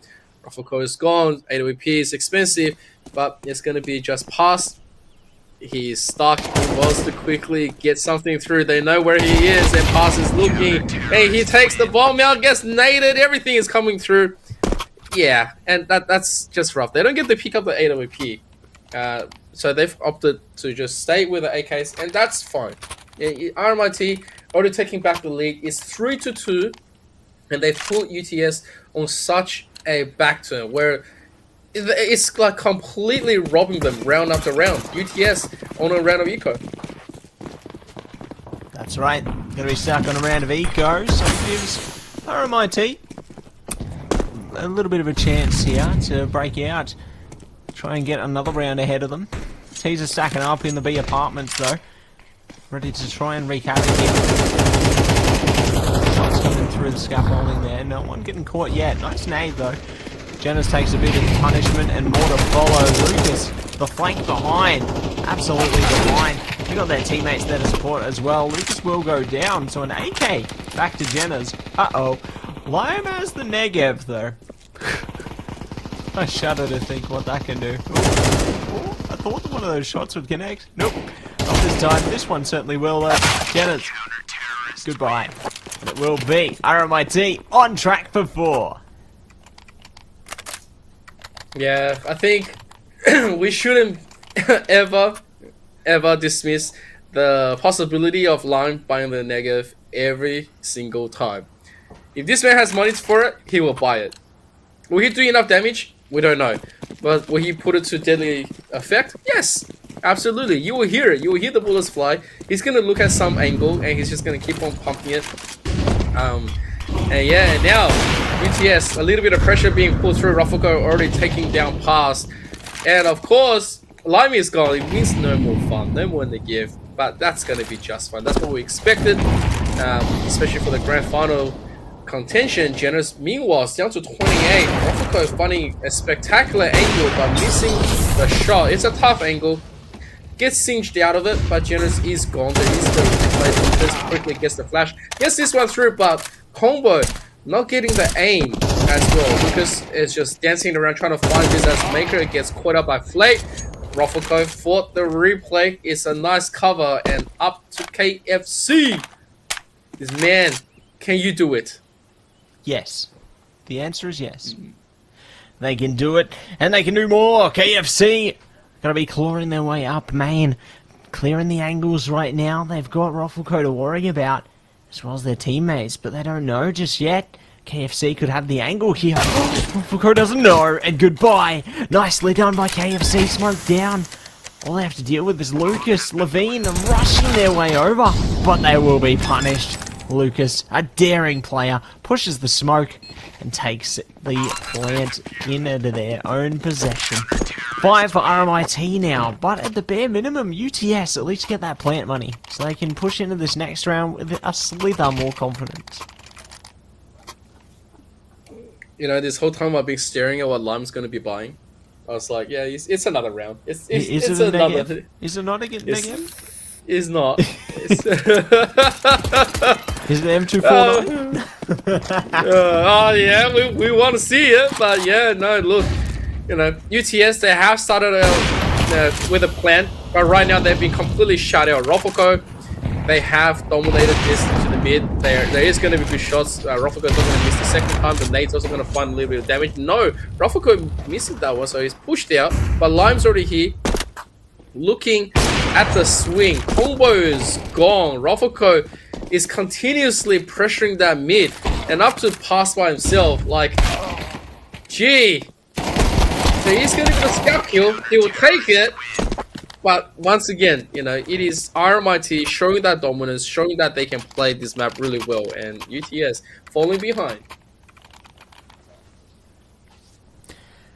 Let's see what this next round is going to bring before us. Jumping into round number 9. Here we go once again. It is going to be UTS on the bye. AKs in hand. They got util. They got each other. They're ready to send it towards the sights, and that's what they're going to be doing. A lot stacked up on a singular player on mid. Try and gather some info. See if they might be able to swing their way through connector. They could be caught though, but the smoke's favoring them for now. Maker. This is a huge confidence play. Pushing up, swinging the corner. They don't even know. They're not ready for that. But they are in the end. They get 2 kills. A bit overconfident for RMIT. That one over-aggressive and curiosity play has now suffered. That suffered terribly. Lucas is left 1 on 5, no info. He just knows that there's a whole ton of people in front of him. He's looking at the debris. He's looking at the flames. He's looking at the bullets flying. Everything is blowing up in his face. He just wants to have a good time. Hearing audio cue all around. Like, at this situation, like Lucas, if he gets a chance to clean up one, great. But this is not a situation where he can play. And I guess the exit might come through. Okay, here's the swing. Oh, you're kidding me. He wanted to go for the ninja defuse. That's cheeky. I love the confidence. But not this time. Holy moly. But round 10, hey, Emp, do you see what Lime has? Oh! Is that a revolver? Yeah, it's an R8, mate. You don't see that every day. This is the Wild Wild West right now, that's what he's saying. Yeah. Bringing it out like Clint Eastwood. See if we can spot the good, bad, and ugly coming out of this one. Well then, he definitely would have said, you feeling lucky, punk? You know what I mean? I know what he's saying. And I think they're going to know what they're saying in a second. Stacking up outside the A site right now. They're getting prepared. Looking to line up those smokes. Ready for the onslaught. As they find a Maker again. Looking for another one around the corner as well. It's all going to be up to Lucas here. They chuck the smoke down, but that's not going to do much to save them. The burn comes out as well. There we go. The site's open.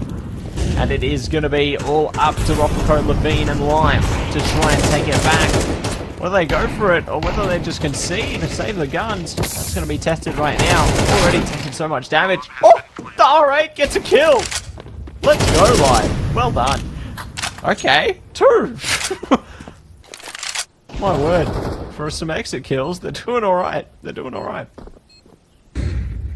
Well, I think in that situation when the revolver came out, yeah, UTS just knows that they've got this round, that's for sure.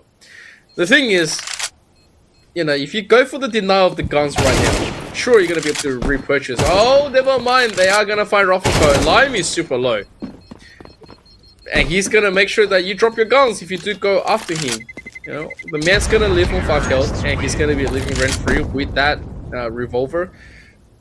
But it's super expensive. You know, RMIT, they completed their side. They've completed their CT, 6 rounds. Obviously, they would love to complete 2 more. Money is not going to be favoring them, but we've seen much more stranger things has happened, especially with pistols only. So, UTS, let's see if they commit the same sin, or if they keep on pulling ahead to try to go for a contention 6 for 6. 6 for 6.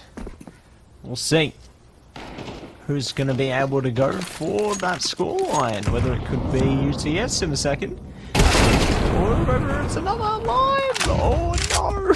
So close yet so far. Good damage done to Jenners and Flape though. But the kill will go in favour of UTS here. And we'll see if they are going to be able to bless our screens with a bomb plant in a second. No one's holding B. it's all focused pretty much towards that A site. But it's not paying off for the CTs this time around. They might catch Jenna's actually. They're really low HP. If they spot them top mid, that could be really, really good. Nope. Not gonna happen though, unless Lucas can swing on it. Maybe. Oh, there's potential here for them to get a gun actually. Big potential. There we go. They do manage to catch it. So nicely done by our CTs in order to actually get the kills through there. We'll see if they can make use of that gun heading into the next one instead. Oh, they've lost it. Goodbye, Levine. And goodbye to Lucas. So, Ruffleco, last man standing. Trying to keep that AK. They keep the kill with it, but they're not going to keep the AK because they are hitting the 3-pointers here. Yeah, I mean, keep 2 AKs or go for exit frags. RMIT says exit frags every single time. And so, it is the purchase round. Plenty to be said that RMIT can be doing, but at the same time, it's good to see UTS not falling victim to the previous sins, especially underestimating what RMIT can do to push out. And as we say this, this is the respect given over. But, oh, KFC, an unfortunate miss right there means that Ruffleco is going to get out scot-free. Lime is down, like it's still good. AWP is going to be exchanged to Ruffleco. Means that he can lock this B side up completely. No one is going to get past him here. Maker finds Flame. But, like, you're going to have to try to go for something. You still have... Yeah, you still have to go and finish connector. There's nothing else that you can play for. And the rest of UTS is slowly being hurled into the A side. Lucas pre-fires up, sees this one perfectly, plays it, identifies where pass is, and the man has the bomb. He has to make something through. Time is going to start ticking. He finds a good kill, but Lucas finishes him up. It is 7-5 onto the half, and let's go and switch it up. Switch it up, see who's going to be able to pull ahead in the end of this one. It's certainly held its closeness through the series thus far, but we'll see what is yet to transpire as now the sides flip. We see RMIT onto their T side, UTS onto CT now. Ball's in their court, and let's see which way we think they'll go, as they are going to flow their way out now. RMIT are going to go for some B-Apps presence and split some towards the A side as well. Just playing a very divide and conquer like setup at the moment. Interesting, they're distributing more of their players towards B as well. Maybe trying to create a distraction, cause a wrap there, and then let their A players wrap onto the site with it. We'll see how it plays out though, because they got a few CTs on B as well. I think this is just going to be that divide and conquer, try to make you react, as they are going to find combo. There is the exchange. I mean, they're fighting heaps of nice damage, but it's going to be UTS getting that one through. RMIT going to quickly get the plant up. Like, that's the divide. That's the divide intention. They're going to get you, force you into this duel line. All this audio cue. I've seen where he is. He's trying to get those off angles, but not enough. KFC clutches that one through. It's fallen to Ruffleco and Divine. They're both quite healthy, but gets popped. There is the plan, and there is the defuse, and all of a sudden, UTS. I think they did quite a good job. I don't think they did anything bad about it. And yeah, it's a good round. Good round indeed, and it will go in their favour. Nicely done, but we'll see how things go down now. For UTS taking that first one. Definitely going to be a net positive for them, but RMIT with the plant will be able to buy up pretty confidently here. And we'll see what they can do heading in to round 2 of half 2 now. T's looking to play a split play again, just default a few towards mid, get some smokes down, try and get that early territory, while they have a couple just on either side of the A side entrances, main as well as Palace there. Just play informationally really. Good nade though, it's going to shut James out pretty effectively, taking him down to 59 HP, Ruffleco more rather. And we'll see what else they can muster. I think that the T's are playing a very patient game at the moment. Yeah, RMIT, they're just sitting prettily, getting some damage through to KFC. They haven't really thought about what else they can be doing. I mean, they've only got one more utility left. It's 5 Galils. It's just going to be one of those, sticking duel against duels. Like, you want to do something, like, we're just going to, like, stick our numbers in our aim. No one is spotting on anyone just yet. Lime making up his way through catwalk, doesn't see anything at Nest. Double checking. Oh my god, he finds a huge kill onto KFC. They're gonna find Janus, but it's gonna be 2 kills back. Whoa! And RMIT, they are finding all the angles after combo to try to find something. He's back onto the spawn, he's staring at that hole, and he knows that he can't do anything else. Sitting on that MP9, no info, and you have Lucas on the other side. Like, both these guys will eventually meet, I guess, if RMIT go for the exit and maybe find combo. But yeah, it's a very competent RMIT round. Like, they didn't really have the best utilities. They just thought, let's just go for it. And yeah, oh, here we go. Lucas hearing that one. Looking to change. No, he's not. I thought he was making all the sound cue, but never mind. He's gonna just quickly retreat. Take the gun. It is what it is. It's 8-6 RMIT. Nicely done. And it will be RMIT taking number 8 there. The economy on the side of UTS going to be quite strained at the moment, but it's not the end of days for them.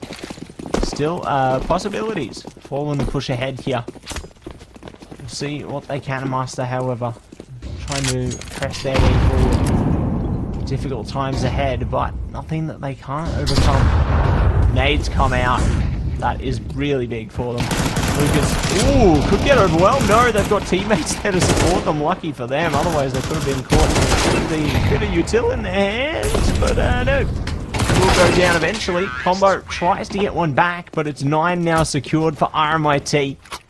Lovely stuff. Clean round from them on UTS's eco.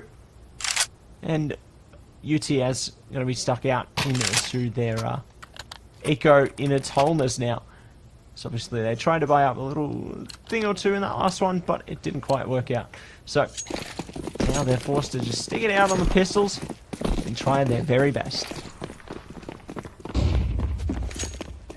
Try your very best is exactly what we can hope for, as the rest of UTS, they are struggling right now. This is their map pick. We have to remember, Lime gets taken out, which is good news. I mean, it means that they can try to collapse, try to get something for it. A positional advantage, obviously, is still going to be on the side of RMIT. They will have gun steal, and whew, they just lost another one. So, with that being said, though, Lucas quickly ties it up.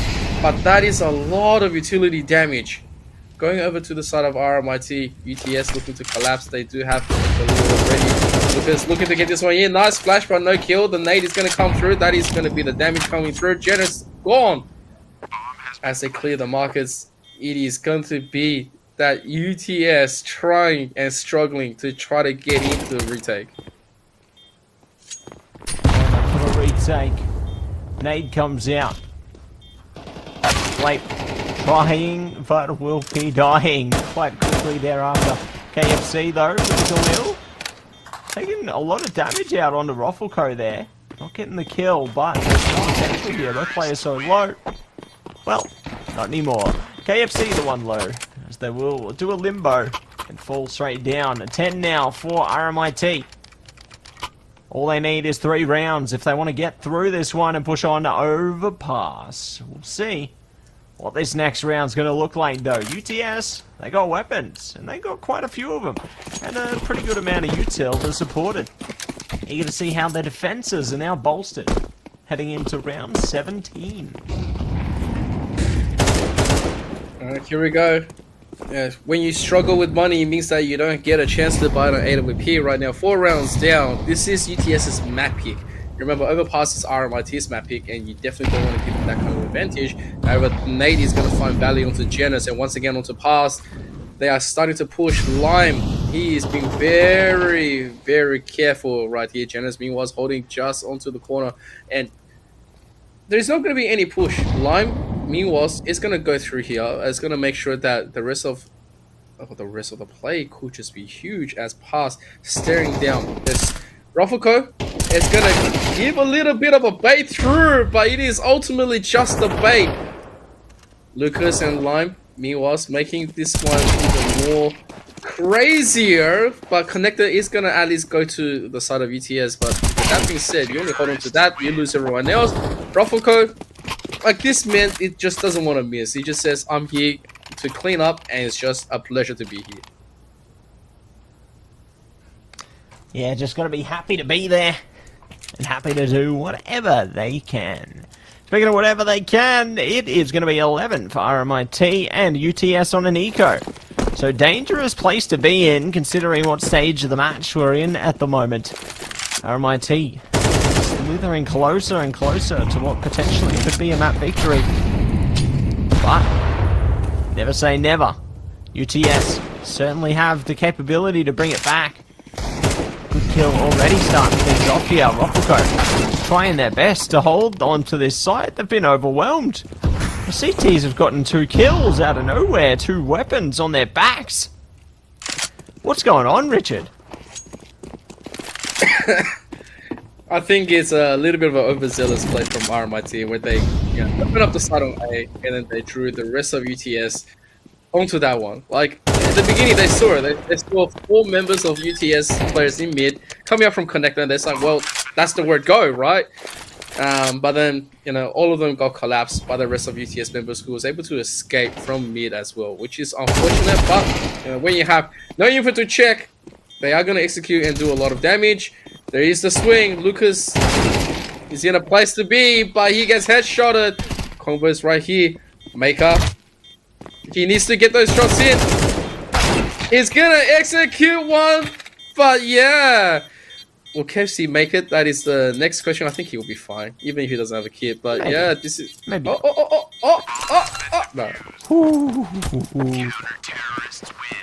Definitely dancing with the devil there. But they make it in the end. Well played. My gosh. That was scary, Richard. Very scary. Holy moly. But they get it done. And speaking of getting it done, we are going to be getting this round done onwards to another one. UTS, very, very close here. Have managed to find their spark again, as they do have a bit more on their backs now. AWP on combo and rifles for the rest. When they're pressed, it doesn't matter. They aren't stressed. They are going to stay composed like KFC here. Picking up through short. That's a nice spot. One of their teammates goes down for RMIT though, but trying to press KFC up to ladder. They've succeeded in forcing them off the angle there, so the T's can play a bit of mid-control should they choose to. Oh, KFC finds an angle in the smoke. Okay. This is looking even better. The CTs are just working magic right now.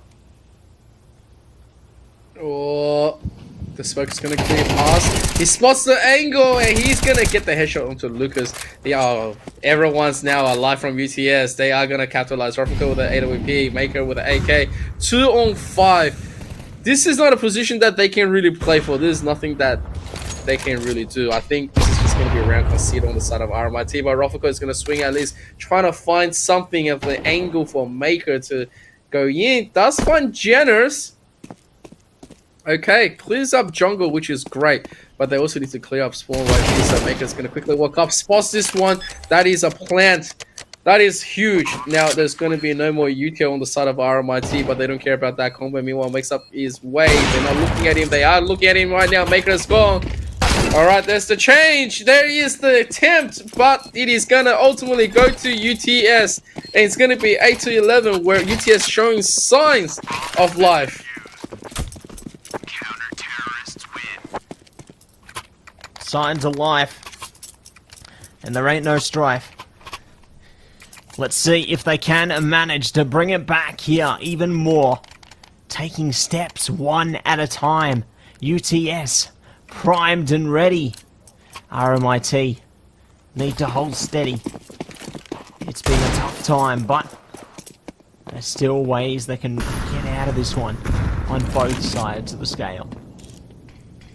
The T's looking to move their way up through main though. They've got Flake playing aggressive, doing the Maker special. They get punished. And they will be able to take advantage here. RMIT diving straight out. They've got a few CTs around the bend though, already holding the stairs there, as well as Jungle. Trying to see if they can make their way forward. The T's have lost a player of their own though. Trying to zone them out. Trades coming out left, right and center here. 3v3, Levine. Ready and waiting for this one. Maker could be really big here. There we go. Finds the angle. Strangles through to kill. 2v2 now. Trying to spot these last CTs. They don't know where they're coming from. They spot one. No, Maker. Huge headshot. That's from the last as well. Blasting through. And RMIT pull on a map point. What's his name? It is Maker. Every time you think this man, yeah, the playmaker right there. If you think, this man's being like sleeping, he's actually just, it's just waiting his time to show you exactly what he's capable of. And so with 4 map point, RMIT poised to take this one. There is going to be the disparity of weapons coming from UTS, Flame, not much to be said right there. Man with a Deagle, and of course MP9s all around with M4A1S. KFC has to make that one through, but Rofoko is going to instantly terminate him. And so, if that happens, it means that Combo needs to find something through. He needs to get the backup. He's found Lucas being naded and forced out of the hiding spot. It's going to be his destiny. 2 people from RMIT looking to try to close it up, but the bomb is going to re-rotate back in. They're saying, no, I don't want to play for this. Let's just wait for the rotation. Let's see what happens. Oh, never mind. They're going to call him back as Levon. Slowly walks through and is going to find a huge kill. And that is the side open. Generous with the MP9. Stares this one down. Rofoko says, you're not going anywhere. And that is going to be the first map going to RMIT 13-8. Nicely done by RMIT there. They do get it past the line in the end there. It looks pretty rough towards the end though. We saw a lot of promise. And that promise could shine through into map number 2 as well. You never know though. You never know, Richard. Anything could be on its way. Exactly. And so, as we are going to just move ourselves towards into map number 2, just got to remember, we ain't done just yet, and we will be right back.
Welcome back, everyone. It is time to kick off map number 2 in this AEL University Elite Series of CS2. My name is MVCK. Once again with Matsy. Let's take it away onto Overpass. What do you have to say for the rest of our audience tonight, Matsy? What do you think? Counter-terrorists win. No, I've got to say the match has started off pretty solid. You know, I think we saw some good potential from both sides in Mirage. I think that UTS definitely was starting to get primed up towards the end of that series, and if RMIT didn't win when they did, then UTS definitely could have got a lot closer and or even taken it over the line themselves. So it was really imperative that RMIT locked in when they did there, and they did manage to get it over the line eventually. But still, UTS definitely putting the yards in. It's really great to see, you know, they're putting up competition. It's not just a one-way affair, and I think that we could see a lot more of those sparks of potential heading into the map of Overpass here, map 2. Oh my gosh, here we go. Yippee! Gotta make sure, you know, we get a little bit of Matrix in, because we need to prepare ourselves for the ultimate simulation that the machines have taken over. And yes, Overpass. This is the map picked by RMIT. So UTS starting onto the CT side, they are gonna try to get that early advantage. They're having able to get that a little bit in the beginning of Mirage, but you know, never count out what RMIT has. And just like that, a big pick, but also at the same time a huge swing. UTS, they have no idea that there's 4 men jumping through Flame.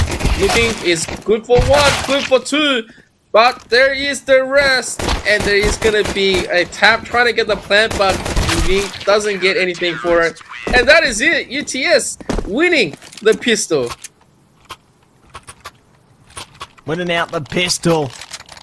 They do not miss there, and they are going to be happy with that one. We'll see just how far they can take this one, eh? Let's see exactly what they can muster here. Definitely got tough times ahead, but nothing they can't get through if they just believe in themselves. We'll see if they believe in the heart of the cards, though. So we are going to be pushing in to round 2 now. T's ready, KFC also ready, but not ready enough for 2. Mac 10 pulls through, takes away their life as they stifle their efforts there. Now just going to slow it down, wrap it back towards Fountain and Playground with their teammates. Look to take a bit of A control up short, maybe up along through bathrooms, who knows. But they are going to be just tiptoeing forward. Really just clearing every angle, being careful. They've got time to do this right now, and it's imperative they do. They don't want any nasty surprises. Get past the Esky as well. Okay, this is the 3-man push. They are looking. I think they're going to consolidate, so just have to battle through Pass and Flame.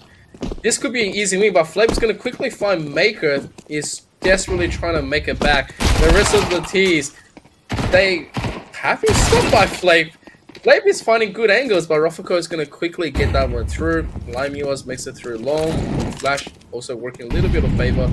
And yeah, pushing the CTs out right here. They're also finding the angles out of nowhere.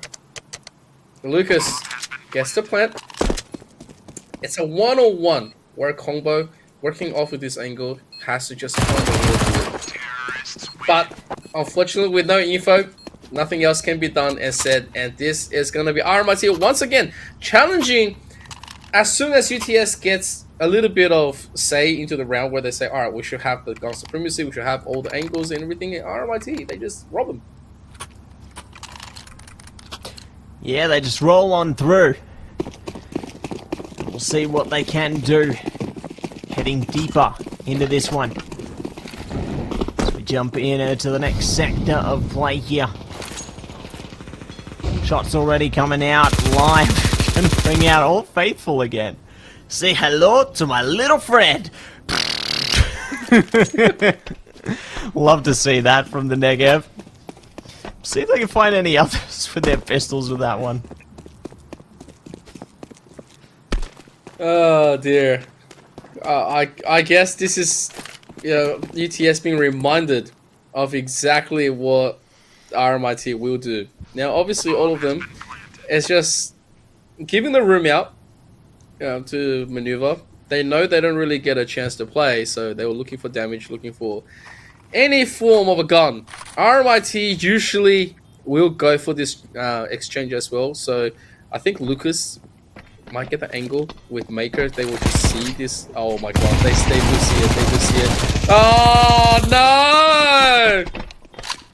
Ah, they completely decimated them. The little arch, the little pyramid, completely it's just gone.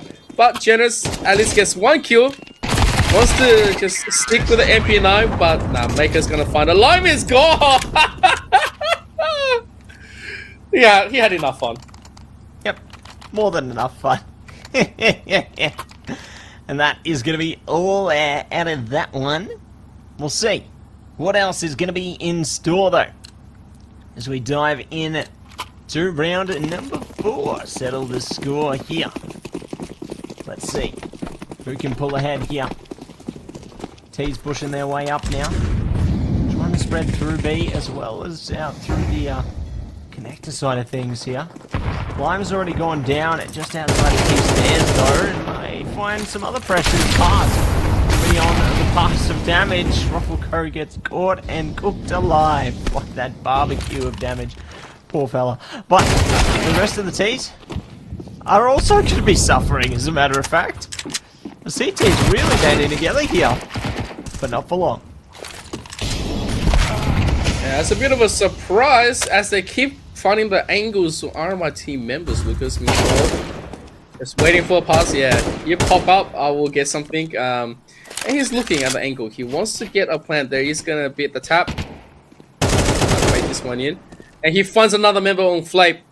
It's a one-on-one shootout. Lucas has plenty of time, doesn't have to do anything, but this is gonna slowly try to bait the final CT member out. KFC onto the nest. Oh, and completely figured out by Lucas right here. It is an absolute masterclass from RMIT, and they just say, even if we have a numbers disadvantage, we will win out today. Yeah, they managed to pull it together in the end there. Really impressed by how they composed themselves heading out of that one, but we'll see what else is going to be in store here. Diving deep into the rabbit hole. We'll jump forward to the next sector of our series here. And there's the negative again. Lime's taken down 2 so far, looking for more. We do have a kill from Parcel coming through though. 2 as a matter of fact. Okay. Getting some weapons for their team, I see you. We'll see who's going to be able to pull ahead in the end though. It's definitely been a tough battle on both sides so far. But the T's are now looking to coincide towards the A side of things. Alright, utilities flying out. Looking to get the molly, looking to spray and pray. I mean, Lime. Oh, Maker being taken out. That is unfortunate. Alright. But Lucas quickly equals that one out. It's just up to the Negev on Lime. He's on 28 health. The man needs to make this work. He needs to prove it. If he makes this work, it'll be the biggest upset, but it doesn't happen. So UTS, they finally claw one back. And it's a good one. They get 2 AKs to boot. They shut down the rest of RMIT and the defuse. Like, UTS has to walk away from that round with their heads held high. Heads held high. Reaching for the sky. And we'll see who will live, who will die. As we jump in into this one here. Time is ticking. Round number 6. Will we see 3 for 3? Will we see 2 for 4? Who knows? It's all going to be tested right now. Teams, most of them have picked up the AKs there.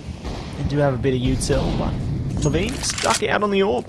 Lots of damage already being dealt to as well towards Flape and KFC here. Really love this utility usage, and Ruffleco capitalizes, finding Jenner's. Good trade back from Flape though. Catching them at the right moment.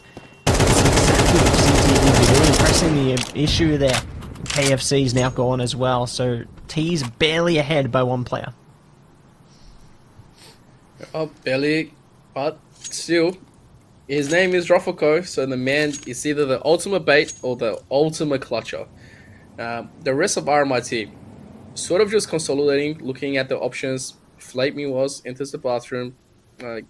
There's an opportunity where he gets the biggest angle, and that is his advantage. So as they are looking at clearing, he does get the angle. It is the best that he will get in that situation. So as he quickly cuts off the rest of RMIT, he's looking to see if he can find any more stranglers. Lucas, knowing and reading this play, knows that there's a member here. And yeah, I guess there's going to be the opposite side. Flake also knowing that there's a possibility, but Living finds the kill, finds the angle. There's still the behind. I'm not sure why. Yeah, okay, maybe I read that wrong. I thought Flake was completely being checked, but he was not. It is a 2-on-2, but the site is going to go to RMIT. Bomb has been planted. It sure will. Goes back to them for now. Philippine, ooh, that timing. They could have caught a kill there. Might have a second chance at it. They know the util's coming. Nice timing. They catch Flape there just as the flash is about to pop. They know when they're going to be peeking, and they will be able to find that kill nice and quickly. We'll see. What else they can do, though? Looks like Pass is just going to be having to play on the playground, looking to latibulate here, save out their weapon, and just spend some time to chill out and relax. I think he did the slide as well. Slide? Yeah, he did the slide. He slowly came down the slide. He was like, wee! Whee! It's good childhood. It's good reference. Like whenever you have no idea what to do, just wee, and then do it again until you figure something out. Get that joy back into your life. As we go into round number 7, where RMIT 4-2, they are slowly edging towards a better play and a economic advantage. You see the scout does come out. 2 of them, in fact, with Flip and Combo. They are looking to quickly just try to shut this aggression out.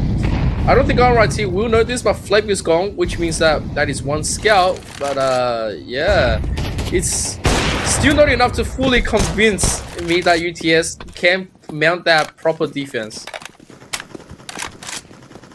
Certainly can mount a proper defense here. And we'll see if they are going to be on the fence about it or whether they will be able to press, aggress, and do even more from there. Just going to be holding their grounds for the moment, though. RMIT do find an opening through Monster. Nicely done by Roffelco, wrapping it back to their team. I love how they've pressed the rotate as well. KFC just playing towards heaven, just in case. Play that rotator angle. Ooh, there's a good spot by Lime, though. Praying Maker. Gonna be saying. And will be taking away the kill there. Nicely done. A-sided control. Slowly getting into their hands. Not before there's a little resistance. Nice shots. And the nade as well. So the CT's not going down and out without a fight. They don't want to concede this site, but they've conceded the other one. So the T's just going to wrap it over to B, say, you know what? A's too hard. Let's just put it down here. Yeah, they got to be careful. It's really, really rough angles. Lucas already got the drop on them, and so right now it's just past. He's angling, making lots of sound. Can't really be coming down. He's going to at least get a kill. It jumps to his doom. Lucas says, have you ever seen 1,000 Years of Pain? Because that's exactly what he is. Is that right, Kakashi?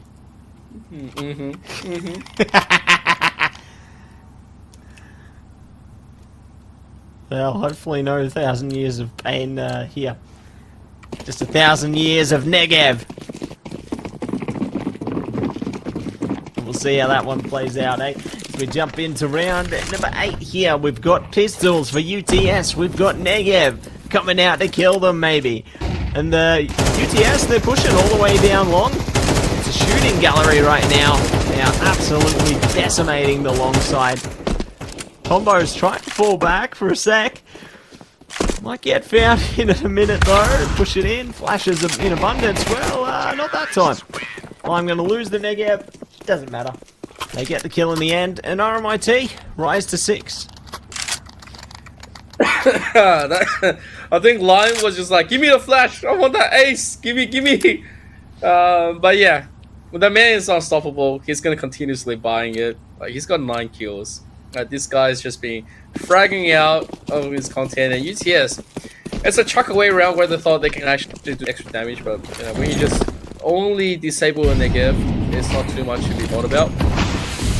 And as we go into this combo, completely down by Maker punishing him in the early play. They're gonna keep on finding members, but it's 4-2. The trade is not good on the side of UTS. This is their gun round as well. Divine looking to do a little bit of a wallbang, but it's not gonna find anything past his goal. And there is the open, there is the push. I like that little cute idea. Genesis is running for the heels. He's looking, he's doing it. And then he's the one-on-one. He has to go and get it. There's the bomb. Genesis, I mean, might as well go for it at this stage. You've got a 4K. He's looking to get an angle. There's the next play. Will he get it? Will he get it? Slowly. No. Yeah, I think he's just gonna... Yeah. Wait, what? No, he's run out of time. Never mind. Yeah, not today. Just gonna hold on to their weapon, live to fight another day. RMIT take it away for 7. So they will come out ahead at the end of this half, but will it be a steady path going forward from here? We will see. Love that bait. Why not? Just go for it. They're not gonna save the weapon.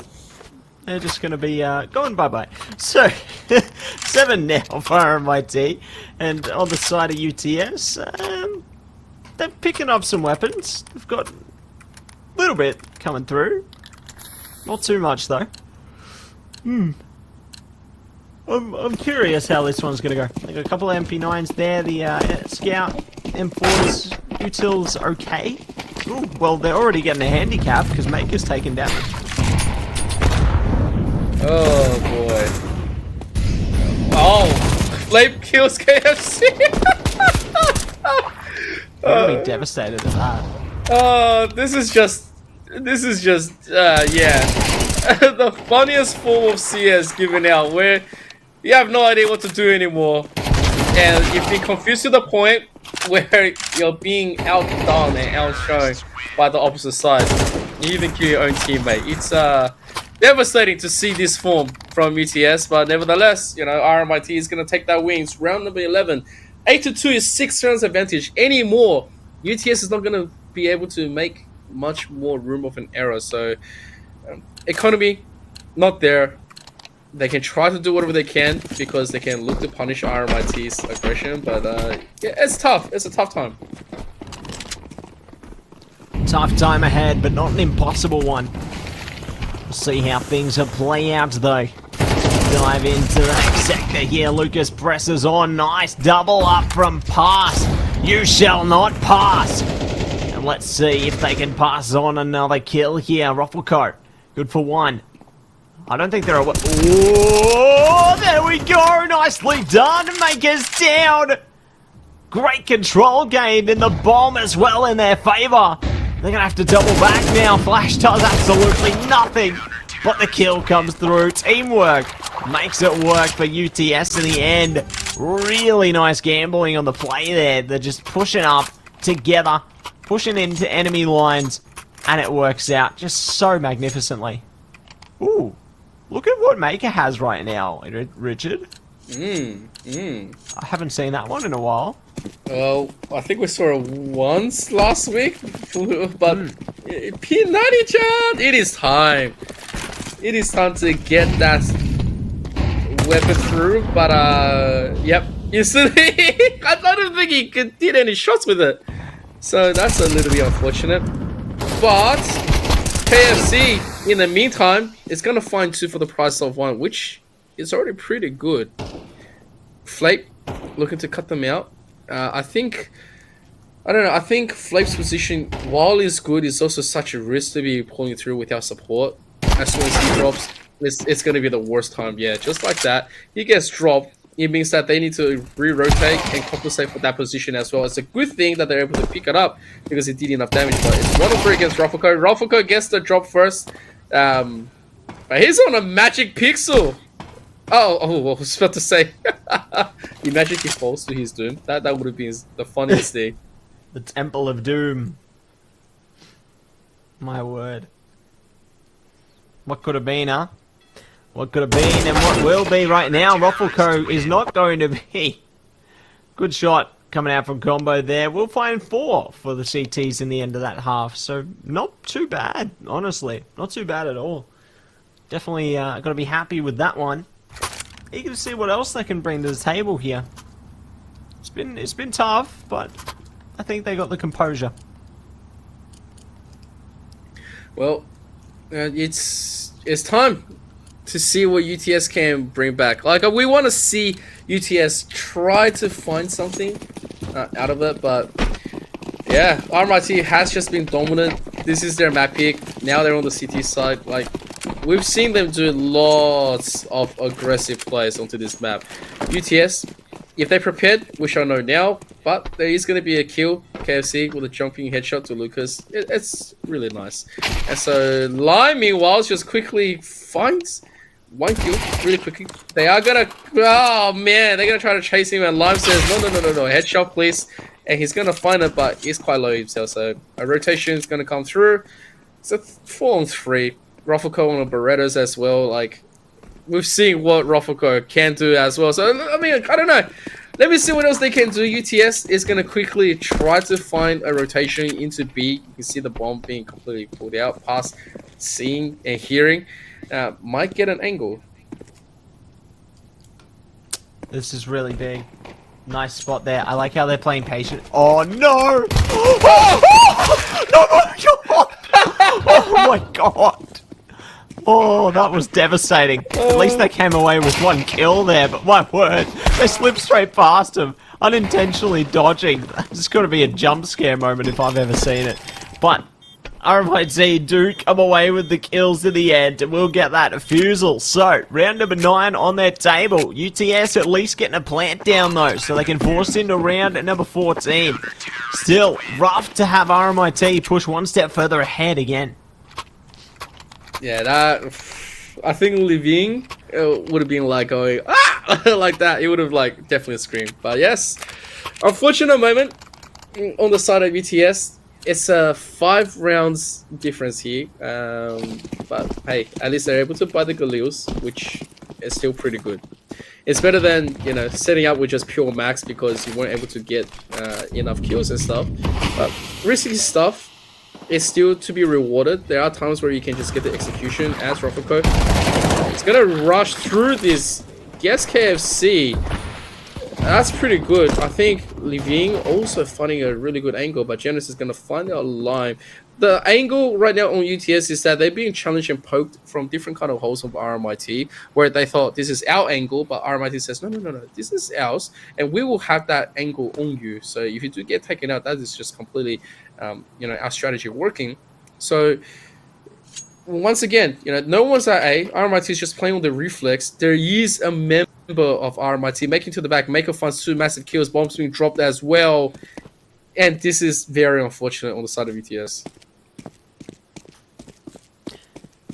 Let's see how they progress this one. Maker could get the spot in a second. Onto that playground player in combo, holding closely. Maker may yet have the setup to help their team here, ready for the swing. It works. Pika's advantage. Combo gets it, and it will be a kill in their bank. They know their positions now, though. Levine holding patient. Might get caught as well. There you go. They're opening up all the space right now. Looking to push their way straight up short. Oh, good timing on that jump there. They might not... Oh, they know! 1 for 1. It's all up to Jenner's 2 HP, by the way, to get it done. 1 shot is all that's needed to say goodbye to Jenner's. Oh my gosh. That timing was incredible. They get them while they're trying to fall back behind Bin. Jenner's manages to make it work on 2 HP. I cannot believe that, Richard. Yeah, I think we're all a little bit confused about that last one. That was a shock and a half. As there is going to be a pause coming in. Yeah, I actually didn't think Genesis was going to be able to go through with that last one. definitely had the biggest disadvantage as he was walking through, the man says. And especially since it was a jump shot as well. Like, it was a jumping an opponent. So, with that being said, RMIT, money, nope, definitely not there. UTS, they will have the gun advantage. There will be an opportunity for them to just quickly get something done with it, but I'm not sure what is happening at this stage. It feels like it's a technical pause coming in. Yeah, it's a 4-round. It's a 4-round disadvantage.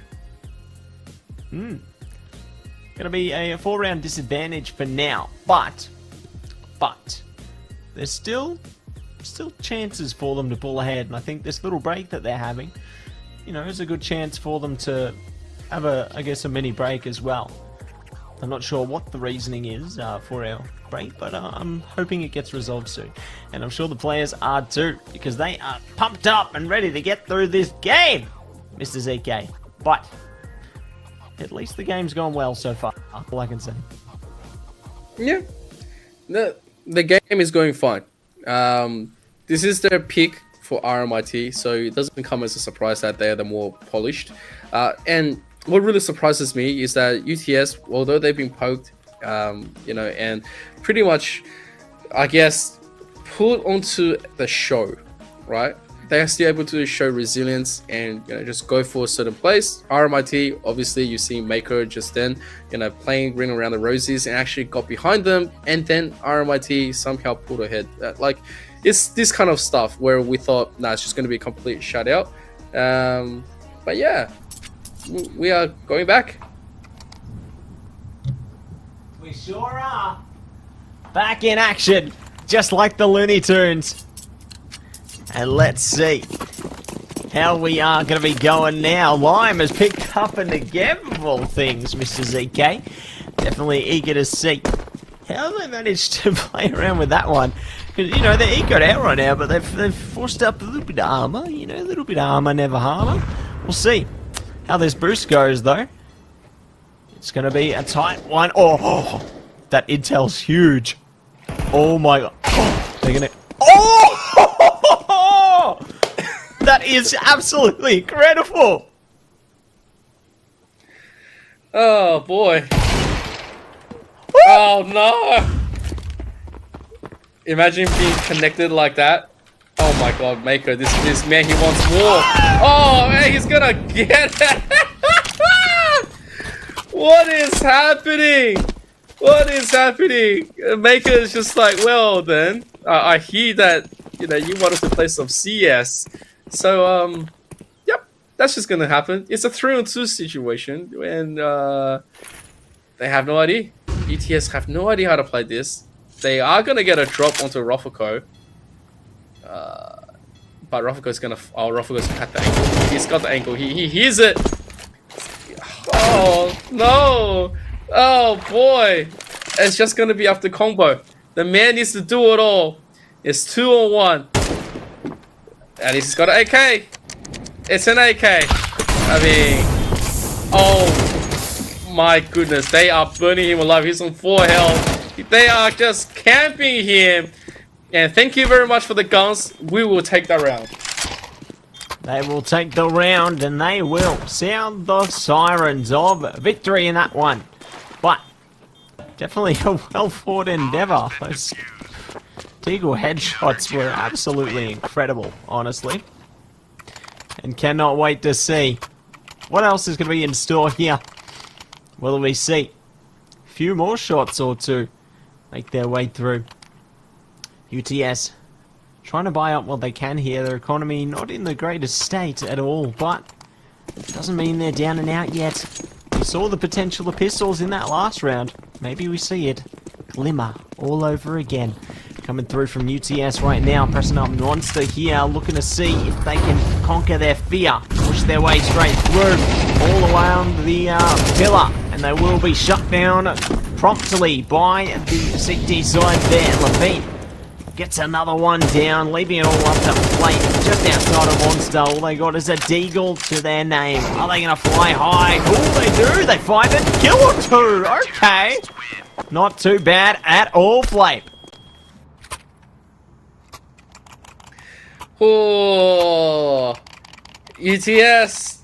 There's still no guns. There's still nothing. This could just be the RMIT round to close.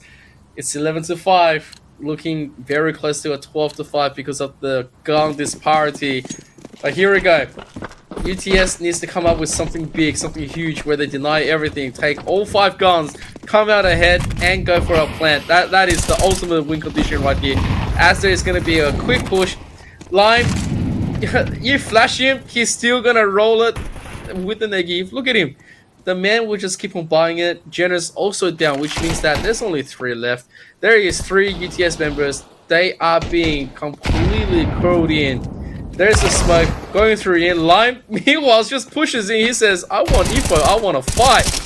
And out of nowhere, Rofoko being damaged a little bit. He sees where the rest of UTS members are. They are trying to stranglehold them and saying, you don't even get a chance to get the bomb through. And ultimately, UTS needs to find something still. They need to find something, alright. We'll see if they are going to be catching them in Lost and Found, or whether they might be able to surround, hit the ground running. Flape going to be gunned down by Levine there, leaving it all up to Combo and Pass here. Shots come out, Pass is down. It's all up to Combo with the Negav. Flash does not pull through, but the shots may yet do. They push out now, stretching through, and it will be Roffelco pulling through for series point in favour of RMIT. Alright. Let's go. What can we do? Uh-oh. Combo? What did you just buy? Combo. Uh-oh. Uh-oh. It's out. It's out. And look at Lime as well. These 2 guys. Oh, boy. KFC is saying the same thing. They're just gonna do whatever they want. Alright. They're gonna live it up to fate. RMIT. They're gonna swing it in. Lime still continuously just getting this one through, but at least Lime gets executed onto his own personal choice. It's still 4v3. Maker finds Combo, and he finds another one at Pass. It's just all going to be up to Generous. He's trying to come down to the connector. He's trying to finish off Maker. Does get it. Slowly. The man has a Galil. Trying. It's going to get another one. It's 2-on-1. He's looking. He's trying to find it. He's trying to go through. Going to be challenged very soon. There's the douse. Damage down to 38. Nate not finding the true mark. And Jones says, come with that fight. Jumping in, he says, but it is going to be a GG 13-5 as RMIT take the grand final series of AEL CS2 Elite Series 2-0. Baby, it's great. Holy dooly, amazing stuff coming through from RMIT. Pulling through to be our victors. At the end of the season, they definitely maintained their confidence pretty much the whole way through, and that confidence proves to be the key to success. Nope. Absolutely. RMIT, they did come in swinging. They did say, we're going to go in undefeated. We're going to go all the way and just crush everyone. And true to their words, this season, they've only lost once.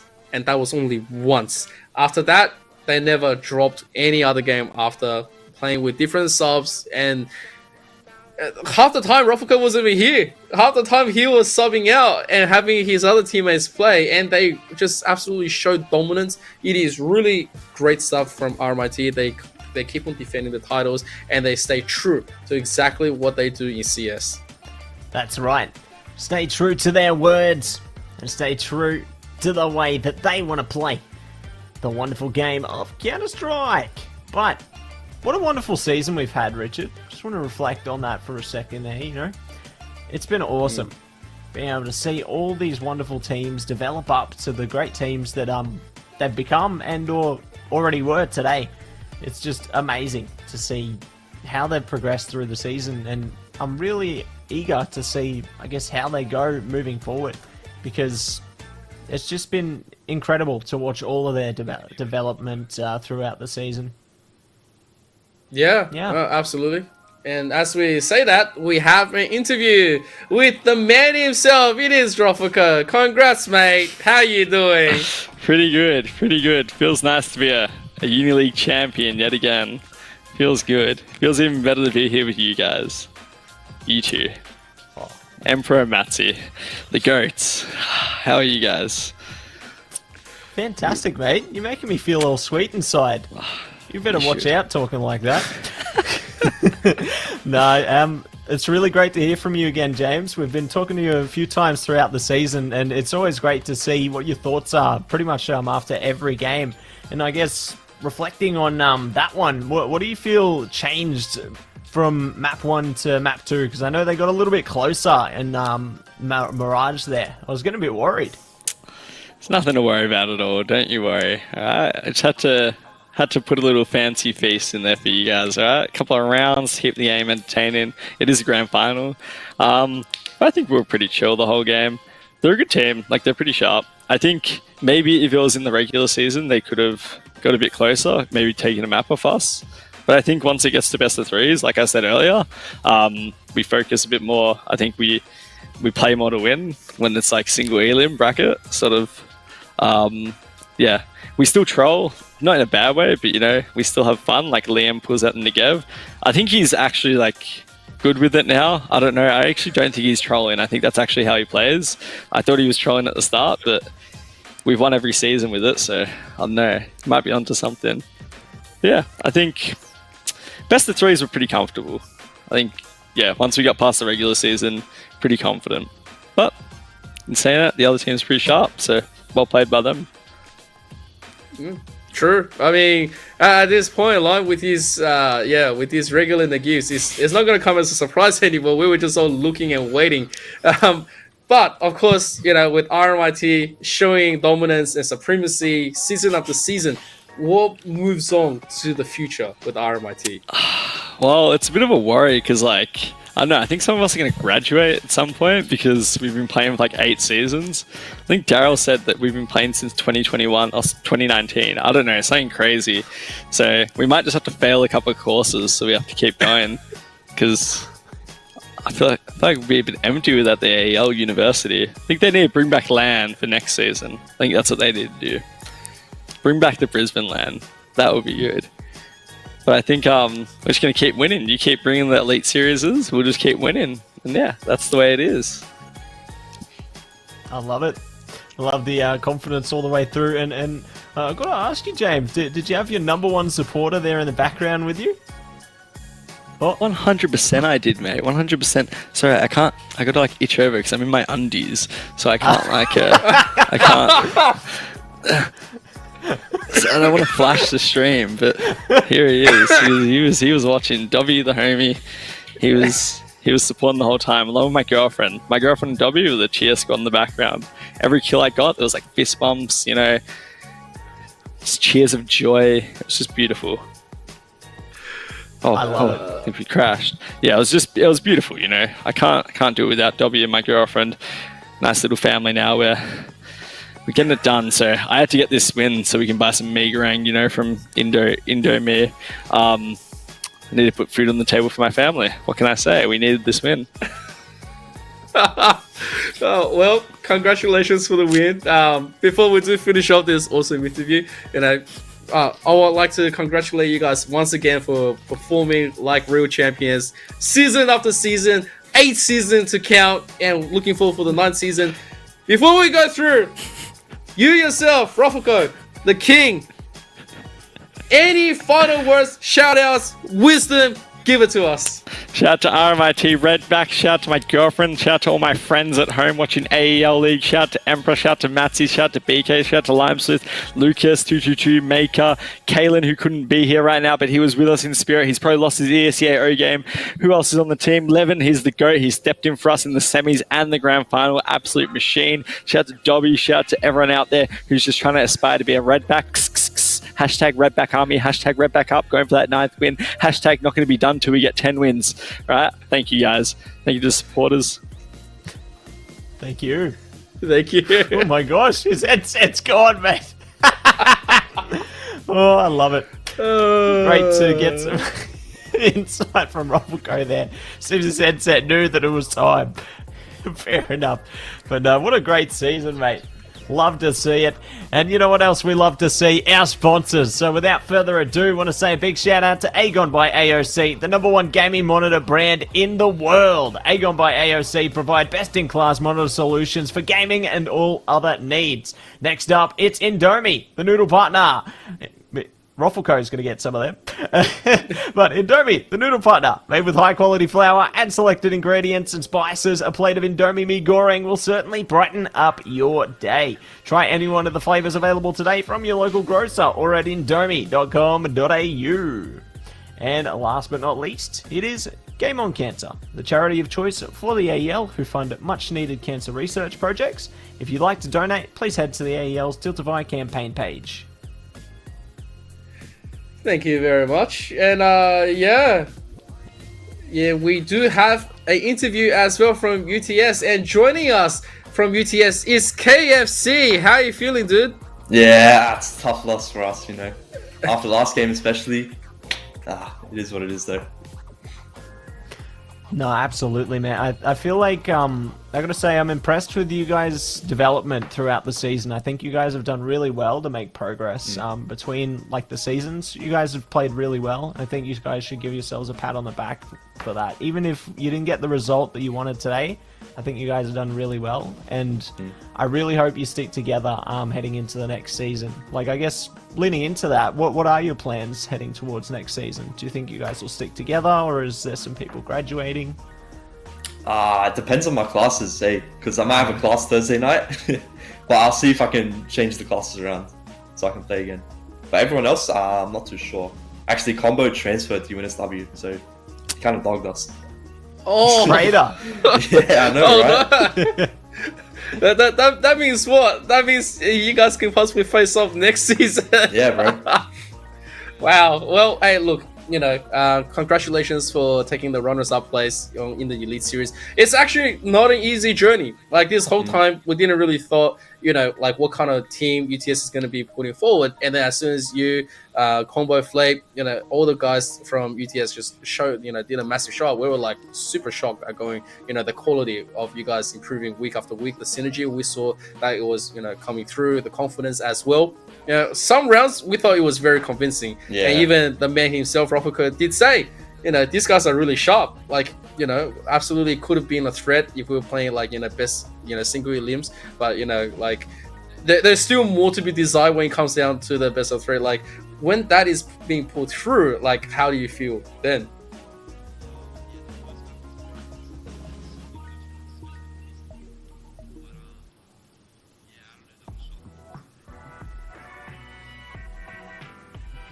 Yeah, and it's good that you can, I guess, accept that. And I really feel like you guys were getting pretty close on that first map there. So I think that you guys have definitely done a great job, to be honest. And yeah, there you go. You got a big way. I don't know. I love that. Nah, that's all good. But yeah, no, I think you guys have done really well. And yeah, just keep focusing up. I think next season, even if you might have a few changes, I think you've got the foundation there to really go really far next season. Like, you made it to second this time, it could be first next season, honestly. Just keep at it. Yeah, hopefully Ruffleco and them graduate so we don't have to verse them again. Well, you never know. He said maybe, so we'll see what happens. But Yeah. Yeah, thanks guys. Yeah. Well, I guess that is pretty much it.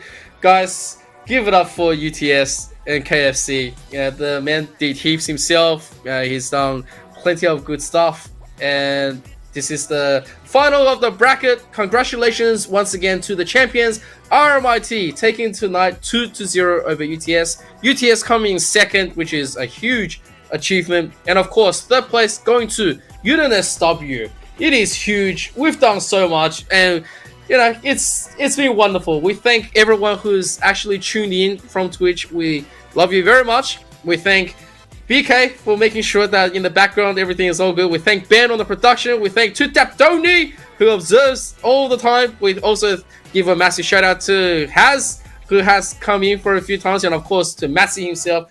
Look at the man. He's amazing. Go and follow him. Look at that smile. You will spot him every corner of any FES game. And of course, pretty much, if you still haven't followed AEL, make sure to follow AEU Esports League across all of our social media for activation, events, and future competitions.